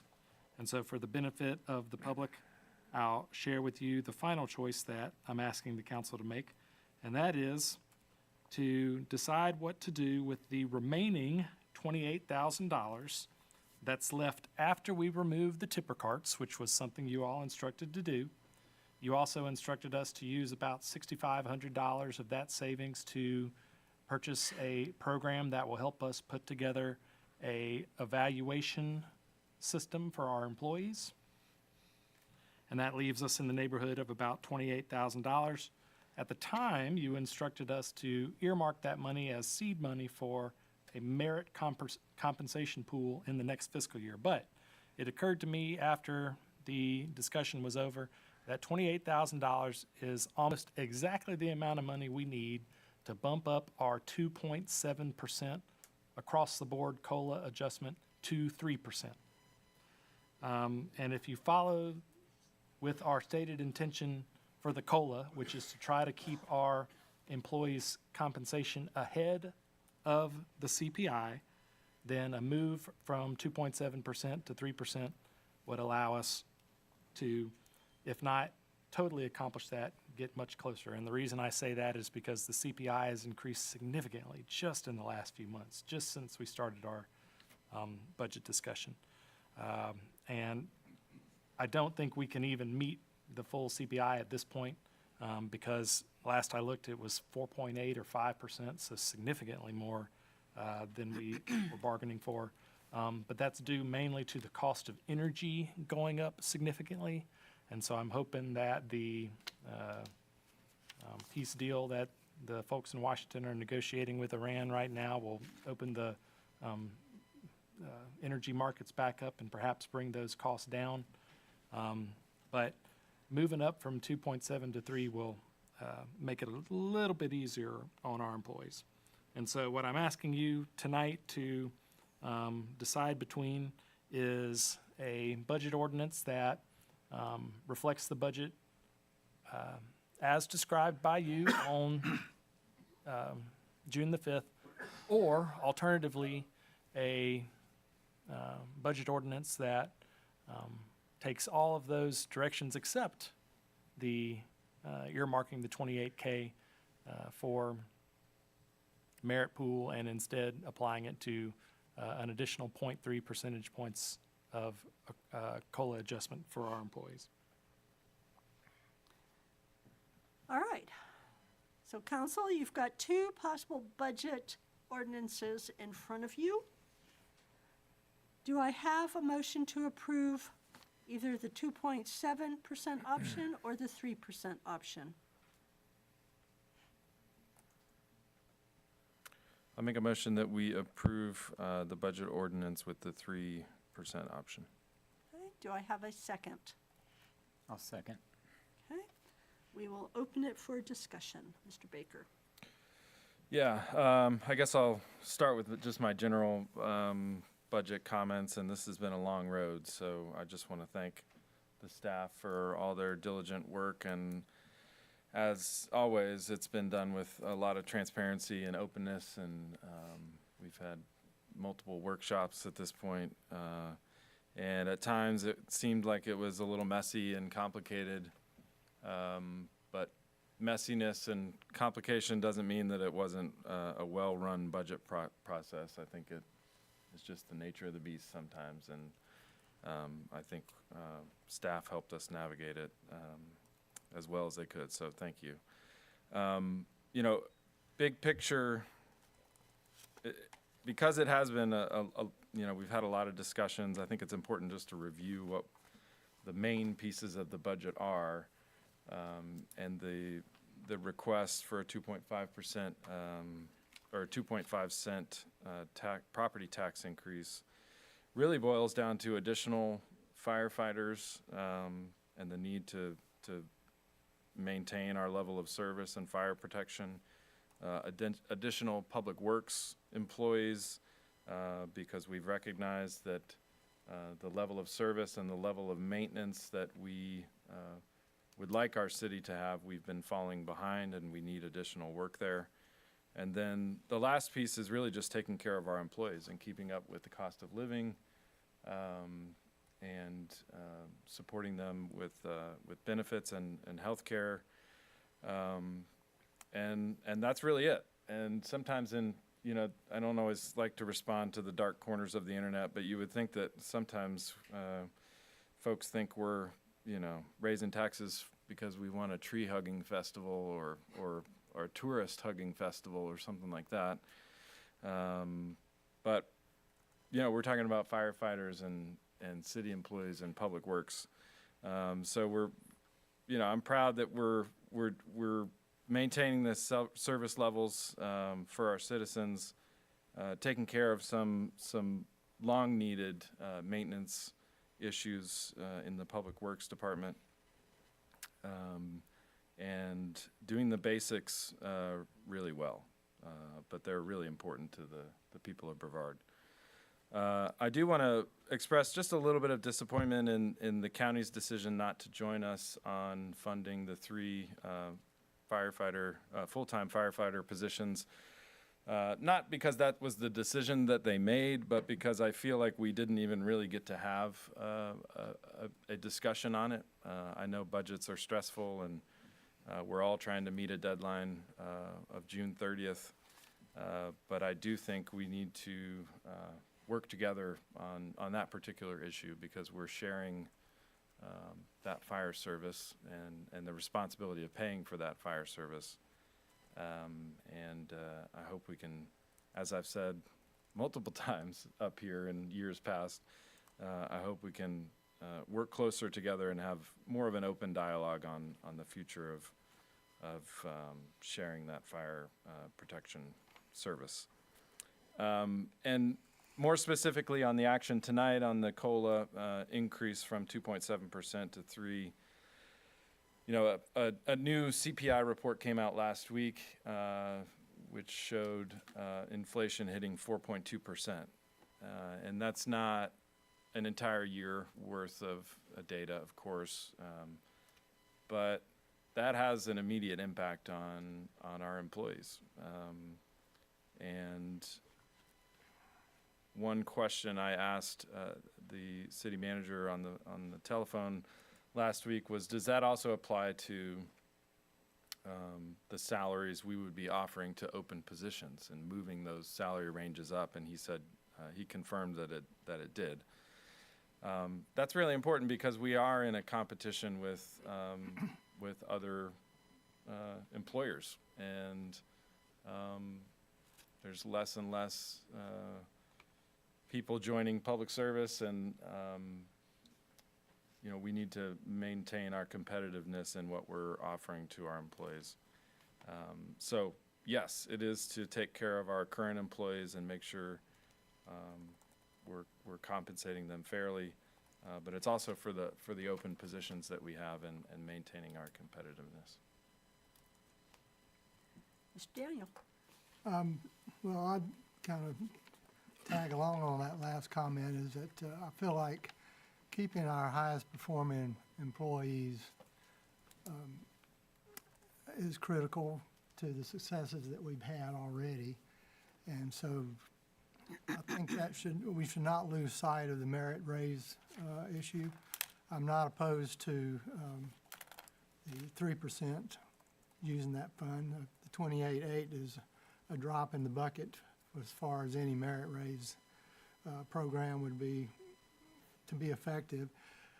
So this year, I can see that money being used well to increase our salary pay. I would like to address my previous objection to the use of the Fund 82, the Rosenwald Fund. My objections have been made somewhat in a vacuum, so I wanted to actually read the budget ordinance that I think has caused this conflict. It's ordinance amending the 2024-2025 budget. It's budget amendment number 25-6. It's a budget amendment to transfer $100,000 from the general fund to the Silverstein Park Norton Creek Steam Bank Restoration Project Phase 2. It's only 2 paragraphs, don't worry. City staff has contracted with Summit Engineering for additional stream bank restoration work required by NCDEQ at Norton Creek. Additional funding on the project is expected to be needed by the city, as needed by city staff estimates. The sum of engineering and construction will exceed the $144,000 currently budgeted for the project. The budget offset for this transfer will come from police salaries. If the entire $100,000 is not needed for the project, the unneeded portion could be returned to the general fund. And then so I just wanted to clarify where my objection comes from to that, so. Thank you. Thank you, Mr. Downer. Mr. Weidel? Yeah, I think the moving from 2.5, working on a cold here, apologize. Moving from 2.7 to 3, I can get behind that. I think that we can be, need to be, and will be the best employer in the county. And I really want us to strive for that. And obviously, our compensation is part of it. In terms of the rest of the budget, I just want to know, the public to know that I think everyone sitting up here understands how just a small increase can impact families. And a lot of them, a part of my family are extended family. We understand that. I do want to mirror the comments from Mr. Locke's earlier in public comment that we do need to find ways to anticipate the coming years, because this will not get easier. Not saying that we'll have all the answers, but we have to do whatever we can, and I think that's, partnering with the county. We need to bring in more jobs. We can't keep going back to the well. But at the same time, I think a small increase every year when it hurts a little bit, it's better than waiting and doing a large increase where it'll hurt a lot. So that's where I came down to backing a small 2.5, or not a small, but a smaller 2.5 cent increase. In terms of the Rosenwald Fund, I think there's a lot of learning. I'll speak for myself. There's a lot of learning in that discussion. I think we have to be really clear, as has been said, about where funds will go, overage of funds will go afterwards. I think that, and I appreciate the discussion in the retreat, that the rest of the council was really open and coming with a compromise to use the remainder of those funds for infrastructure projects that otherwise would have come from general fund anyway. I'm happy with the budget. Not everybody is happy as to be expected, but this being my first budget, it was a process that I learned a lot, that I hope that the public can eventually get behind and understand why we did what we did. Thanks. Mr. Wise? Yeah, this was a tough budget.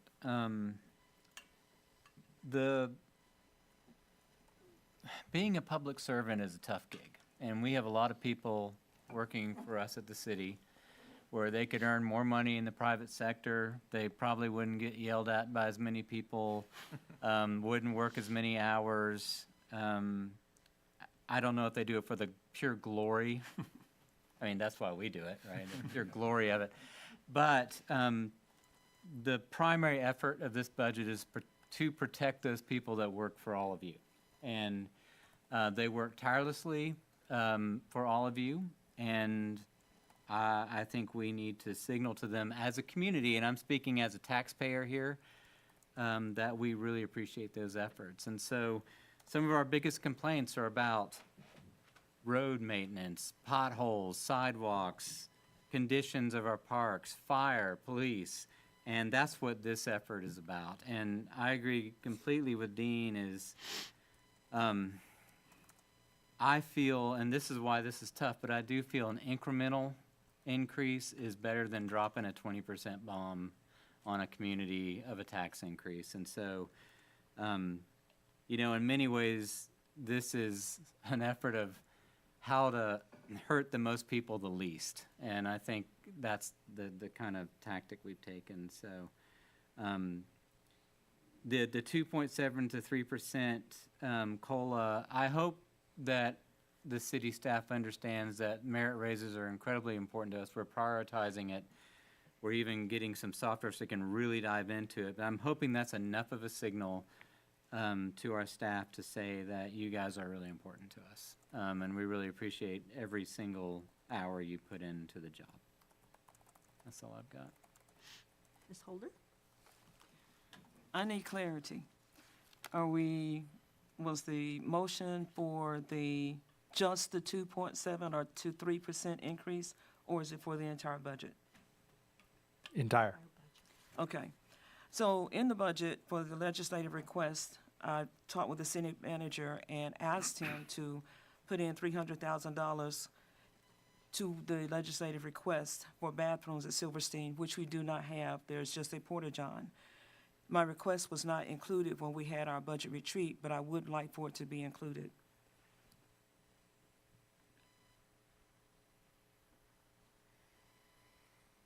So, City manager and I talked about it before the retreat, but it was not included in that report during the retreat. so you're asking if we would do a new updated legislative request to our representatives with this included? Yes. That's my understanding of her request, yes, ma'am. Okay.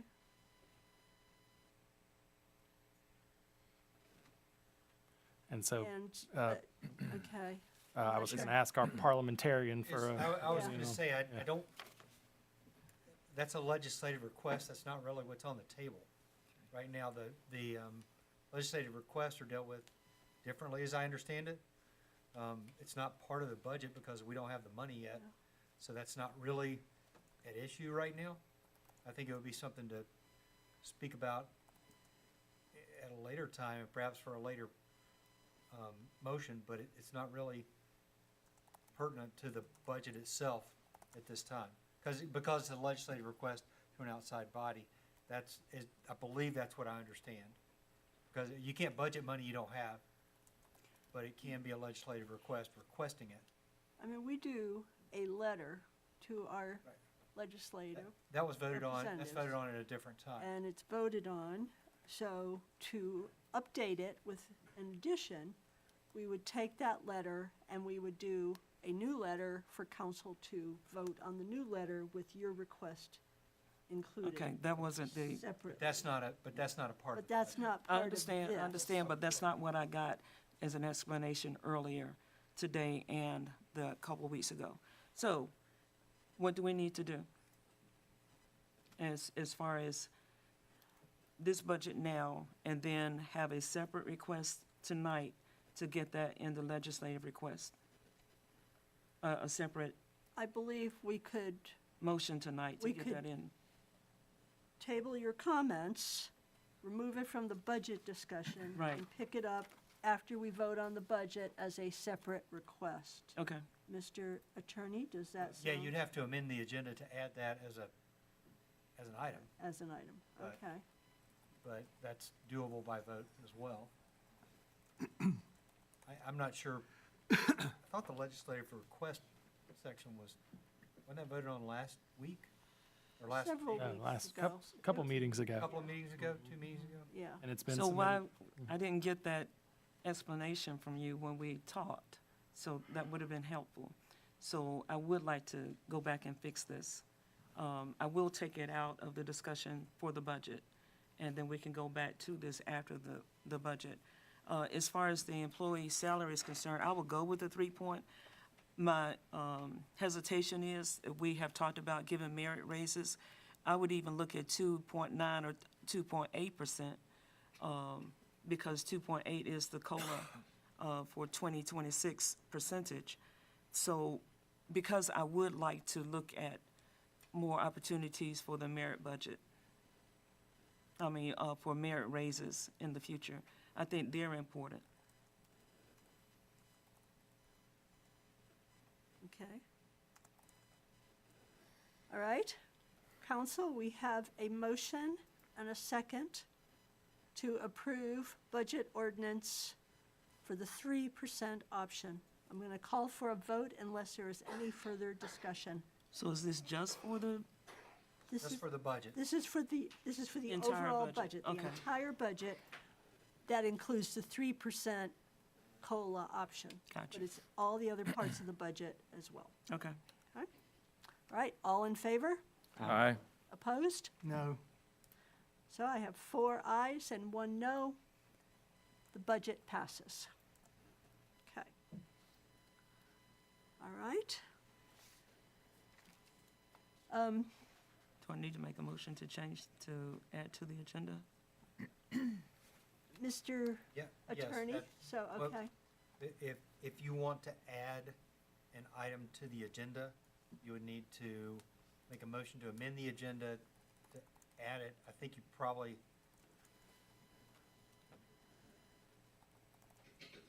need to be specific about what the motion is for. I guess that's, but I think you need to add to new business. The matter, there is still another item of new business. Yeah, to we, get- to we be haven't reached. finished. So No, we'll we probably still- go after that, but Okay. you could ask to amend the agenda to allow discussion, allow you to make a motion. Would that be number 3? It would be Actually, M2. it'd be technically It- two, because 2 is moved up. Yeah, we already, Okay, yeah. So do you wish to make a motion? I do. Please All right. go ahead. I would like to amend the agenda to add to new business number 2 to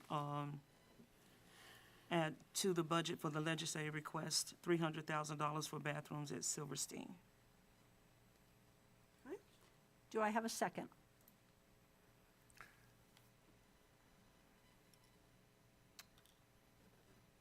I'll second. Okay, we have a motion and a second. We will open it for discussion. Just for the agenda. Oh, Just to oh, add. oh, I'm Let's sorry, just add it yes. to the agenda. Got confused. All right. All right, so this is Still need to just, vote on that. yeah, so we still need to vote on adding it to the agenda. All right, I'm just going to call for a vote. We have a motion and a second to add this topic to the agenda. When we get to it, we will open it for discussion. All in favor of adding this topic to the agenda? Aye. Aye. Aye. I'm sorry, I heard 2. 2 ayes, and against, Nay. No. and 3 noes. So, motion fails. It's not added to the agenda. Okay. We will move on to new business. The first item is the FY 2025-26 wrap-up budget amendments. And I believe Dean Luby, our finance director, is going to walk us through these. Good evening again. As we near the end of the fiscal year, one of my jobs is to look through the budget and make sure that no individual funds go over budget.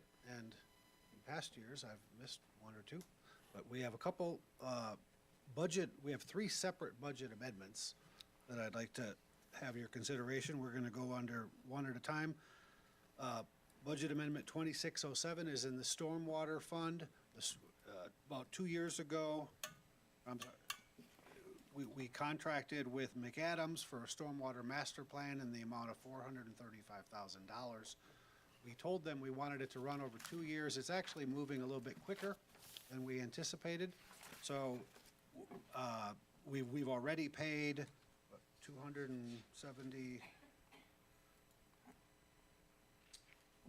$264,000, so I'm requiring requesting a $60,000 budget amendment so that that fund the actual expenditures will be below the budgeted expenditures.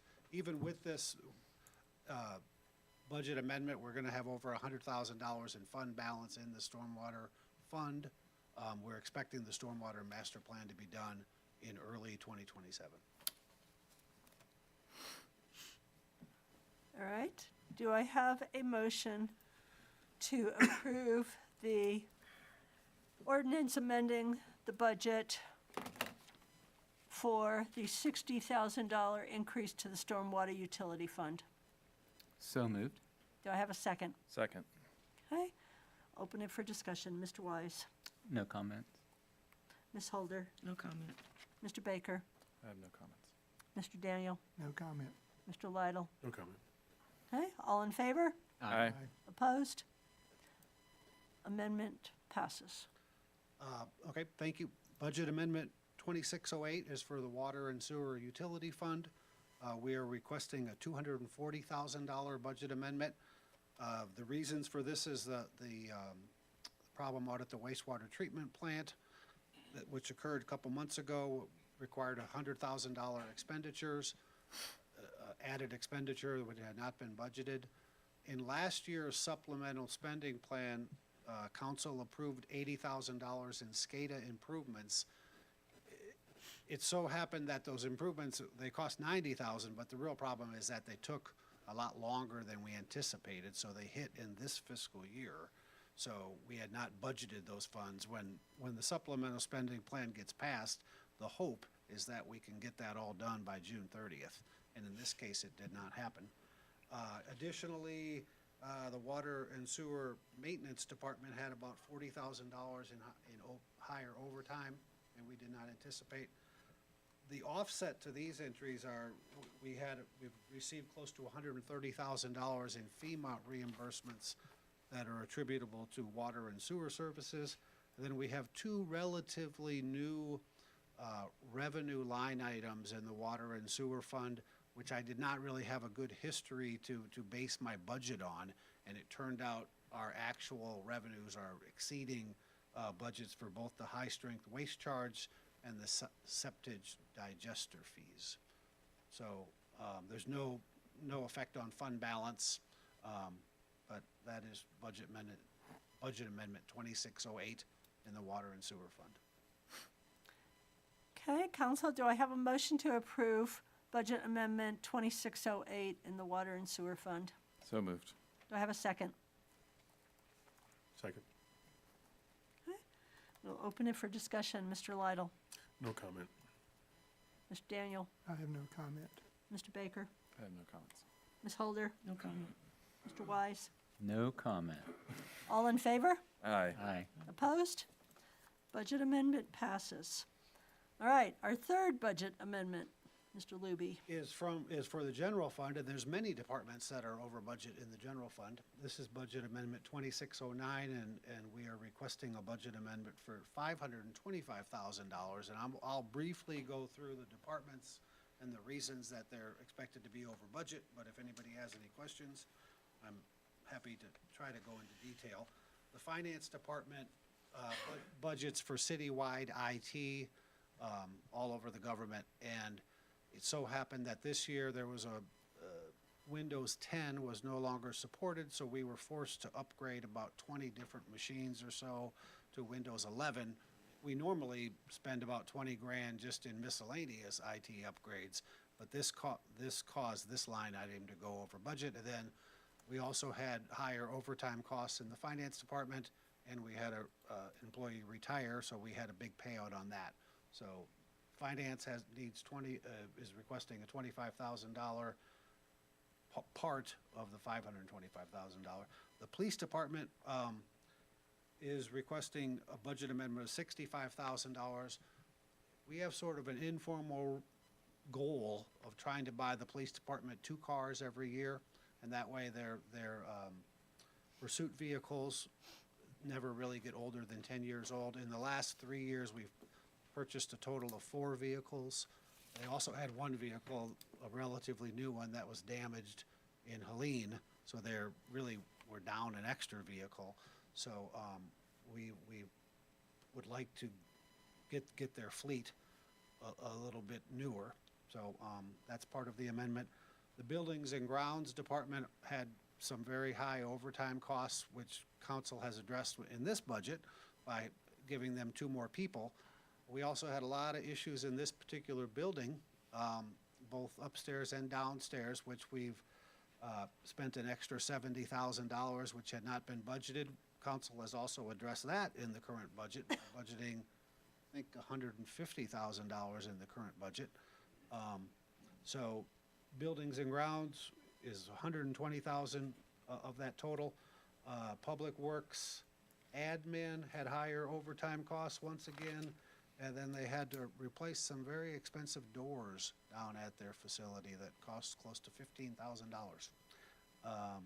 The garage requires a $50,000 budget amendment, again, salary and overtime. And then they also needed to purchase a diagnostic tool for the heavy machinery and trucks that we have. That was, I guess the old piece was outdated and it was no longer able to produce in the way that our mechanics down there needed. Additionally, the Transylvania County money that we budget for helping them out with their vehicles was a little under budgeted as well. So that makes up that $50,000. The Streets Department had some higher than expected vehicle maintenance and repair costs. That's a hard one to budget really, because you can look at what's happened in past years, but every once in a while some bad things happen to our older vehicles that can get very costly. That portion is $70,000. And then there were some other higher stone and asphalt costs.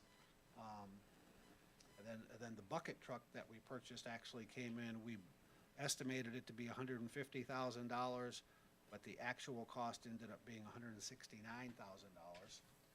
And then finally, in our sanitation department, again, we had some very expensive repairs to some vehicles. We also needed to rent a garbage truck because our fleet was so low that we were paying $7,000 a month for that. And then our brush grindings exceeded budget by, let's see, quite a bit, something like $90,000. Brush grindings are things that Wesley collects down at the yard, and he typically spends $30,000 or $40,000 a year to have those collected, the brush ground, and then taken off site. And this year, that number was close to $109,000. Luckily, we've received close to $525,000 in FEMA proceeds this fiscal year. So again, fund balance is not being affected. But we're asking for the approval of this large general fund budget amendment. Mr. Luby, one of the things I noticed looking at Budget Amendment 2609, the subject says increase it by $515,000, but the total in the actual body of the amendment is $525,000. I believe you need to reconcile the two numbers on the amendment. I think, where's the 550? Oh,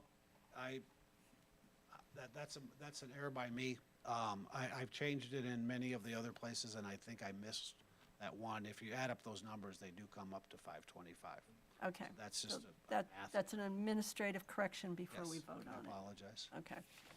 All right, council, do I have a motion to approve Budget Amendment number 2609 to increase the general fund by $525,000? So moved. Do I have a second? Second. Okay. Mr. Wise? No comment. Ms. Holder? No comment. Mr. Baker? I just want to repeat one thing you said. The offset for this is primarily FEMA or entirely FEMA? Entirely FEMA. Okay, thank you. That's all. Mr. Daniel? I have no comment. Mr. Lytle? No comment. All in favor? Aye. Opposed? Okay, Budget Amendment 2609 is approved. And that, I believe, is the end of new business. Okay, unless I have overlooked something. All right, we will move on to remarks, final remarks. And we will start with Mr. Lytle.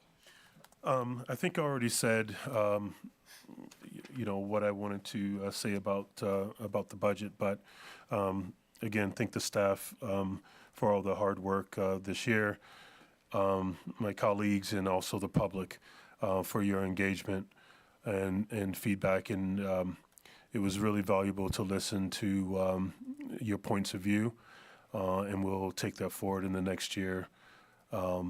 And take into advisement some of the decisions that we make along the way, and not just wait until the end of the year to engage with that. Thanks. Mr. Daniel. I'd just like to thank the staff for my birthday card. Thank you. Oh. Mr. Baker. Yeah, I'll just say on the legislative request, I'm fine with reopening a discussion of the legislative requests and adding potential projects to that list. I don't think we should open it just for a discussion of a singular project, especially since we're just 2 weeks out from, or about a month out from when we discussed that. So if we want to open that back up and discuss about the entire request, which I think has already been submitted, so it would need to be amended. I'd be open to that in a future agenda. But that's all I have tonight. Ms. Holder? Thank you. I do want to apologize to the council. If I had gotten those instructions in advance, I would not have brought it tonight. So next time I'll call Matt. You got my number. I have your number. It's in my speed dial. Also want to bring transparency, and I spoke with Wilson about this as well, regarding the awful event that happened at the sports complex with the young boy who was hit by a car. And I understand he's okay. The information that I understood, and I think that we all understood, was that it happened because of the lack of the traffic markings in the parking lot and the way the parking lot is situated or whatever. But now I understand from the report that it was actually a person who was intoxicated that hit this child. And so that's very, very unfortunate, and I don't know that lines would have helped, which is unfortunate. I also understood that the emergency vehicles had a difficult time getting through to navigate, but the emergency vehicles were not impeded by that. And so I wanted to bring clarity and full transparency to myself and to everyone about what happened on that night. I still agree that there does need to be parking, and that's why we talked about the $11,000 to go towards that to fix the parking situation. But I think we need to know the full disclosure about what actually happened on that awful day for that boy and for those parents. Juneteenth celebration is coming up this weekend. We can't say enough about it. I hope that everyone will come and celebrate Juneteenth. And I'm struggling with what to say on that Sunday, but I'm sure that if y'all pray real hard, something will come. But I'm glad to be in a community that that we can celebrate each other, no matter who or what we look like. And I always say, if you turn us inside out, we'd all look alike. And so let's just celebrate each other for who and what we are. Mr. Wise? Yeah, I just want to go through puberty. I want to thank everyone for all the hard work that they put into this. And I don't know who of us are reading the Declaration of Independence, but some of us are. We are. Yeah. All of us are. So come on Yes. down to 4th of July, because we're going to read that sucker, and it's really important right now, more than ever, that we all understand what the tenets of the foundation of this country are about. Let's not lose sight of that as we move through our daily lives. That's all I've got. Mr. Attorney? Nothing to add? Madam Clerk? And I have nothing to add either. Thank you. Mr. Manager? I have three things. The first is that we will need to hold our July 20th meeting. We usually decide around this time whether that meeting needs to be held or not, and yes, it does. We've got a few important items that can't wait, and so we'll need to hold that meeting. My second announcement, I'd like to ask David to come up and share the latest on the Hillview Avenue culvert replacement, because it'll start to impact our constituents here in the next week. Good evening, folks. If you heard my update at the Rosenwald meeting, it'll be a little bit of a rerun, but we have our contractor is beginning to mobilize this week.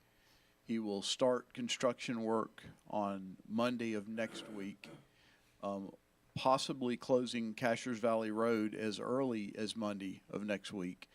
He is going to provide us with a much more detailed update of what roads will close when and the duration tomorrow, and then we'll quickly get that out to you folks and to the community. But our contractor has figured out a way to replace the culvert without doing what's called a pump around, where you pump the river basically around the pipe from one side to the other by kind of creating a temporary ditch.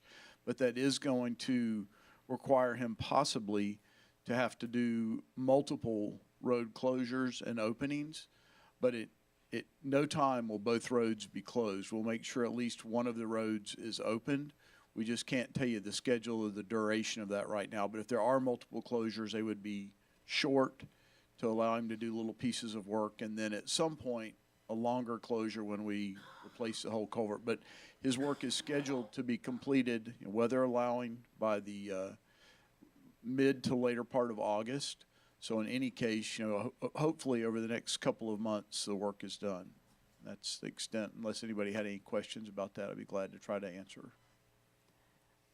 David, I just want to make sure that when we know exactly when those roads are going to close, that we have an all-out publicity campaign to make sure that everybody is aware of the road closures on every media that we can think of, because that really is that's a major artery, across town there. Yes, ma'am. And may I add, if you get flyers to us, to my church, I can distribute them there and also to other pastors in that community. Okay. Thank you, David. Council, any more questions on that? My last comment, I'll ask Chief Winsell to stand up and share. She alluded several times in her presentation to a deputy chief, and so she's got a special announcement for us today. Yes, I am super excited to be able to announce the name.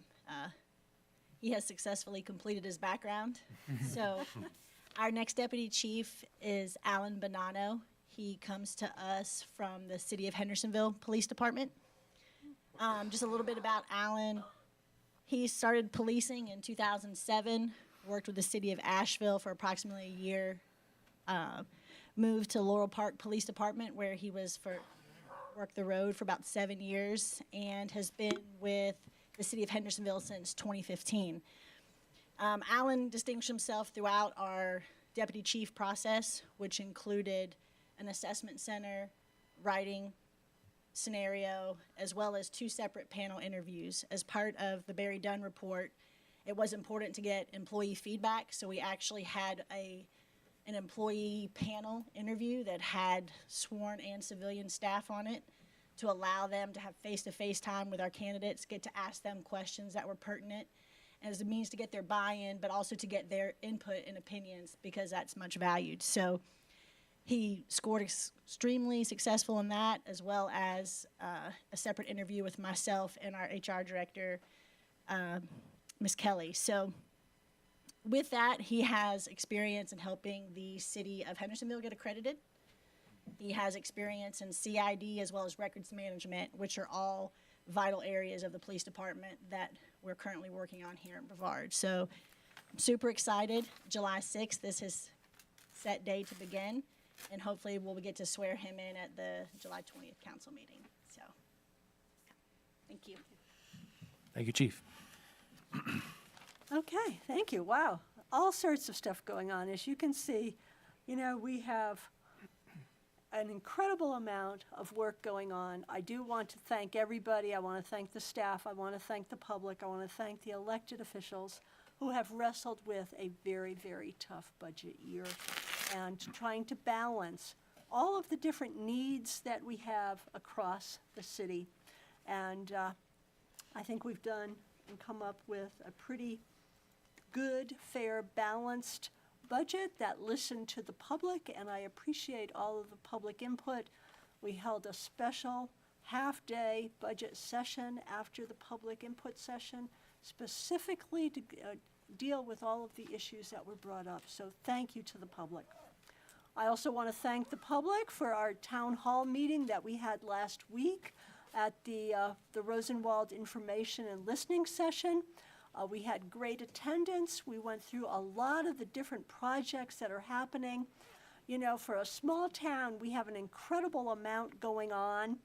Most of it's funded with grants from our state representative, you know, which we'll be talking about, but also a lot of federal grants, a lot of money from FEMA, and it makes such a difference really to our ability to do large infrastructure projects that with a small community of 8,000 people, we would never be able to fund out of, you know, tax increases. So partnering with our state is so important, and I want to thank Representative Ferguson for sitting here through our entire meeting and listening to all of our budget, and I am really looking forward to having her come for a full day with staff, elected officials, so we can brief you on a lot of the needs and a lot of the legislative requests, as well as show you what an absolutely incredible town Brevard is, and even convince you that you really should be moving here, that this is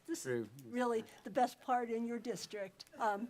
But thank you so much for joining us. I know how busy you are in Raleigh, and taking, you know, 3.5 hours or so of your life to listen to us means a lot to us and shows how important all of this is, and that we are listened to by our representatives in Raleigh. So thank you, Anna. Also, just want to remind everybody, yes, Juneteenth is great. We do an incredible job with this. If you have not been to our Juneteenth celebration, be there. It goes on for 3 days. The biggest day is Saturday afternoon, and literally, it is just something for everybody. But as Randy Lytle said, it's educational too. And it's a celebration to bring us together as a community instead of fighting amongst different areas of the city. You know, we are one city, we are one community, and we all work together. And so please, I encourage everybody to come out in a sense of unity and a sense of community and join us on Juneteenth. Saturday it starts at 12 and it goes to 6, and there are events all afternoon. And of course, the 4th of July, our 250th birthday, we are having a 2-day celebration, very different than in the past. Our celebration starts on Friday, July 3rd, I believe at 5 in the evening, and goes until 10. It's going to be music and events downtown on Main Street. And then on the 4th, elected officials of the city and the county will join together in unity in reading the Declaration of Independence that guides all of us and is the foundational document of our country. We will be doing that at 11 o'clock on Saturday, July 4th, at the main stage on Main Street in front of basically the visitor center area. And then we have events going all afternoon, all the way up until about, I think it's 8 o'clock at night. We're going to have music, we're going to have the square dancing, we've got vendors, we got stuff for kids. We're actually going to have a copy of the Declaration of Independence that you can come and sign it so that you can actually get a feel for what our founding fathers went through. As Mr. Powell said, they took an incredible risk. You know, put yourself back 250 years and understand the degree of courage that they had to show when they stepped forward and put their names on that piece of paper. It's easy to just think about it as a document, but it was quite a statement of courage by people who believe so strongly in the ideals of freedom and equality and liberty. So we will have an incredible 4th of July, finishing, of course, with our fire department and the fireworks at 9:20, 9:30-ish, 9:30-ish. So get in place early, but we're going to have spectacular fireworks to end the 4th. So with that, everybody, thank you so much and have a wonderful evening. I need a motion to adjourn. So, second. All in favor? Aye. We are adjourned. So I have seen emergency vehicles not be able to go through that parking lot personally with my own eyes. Yeah, I- that wasn't, I guess that was maybe a different event, but what was in the report was that night on that particular situation, it was not. And it'd be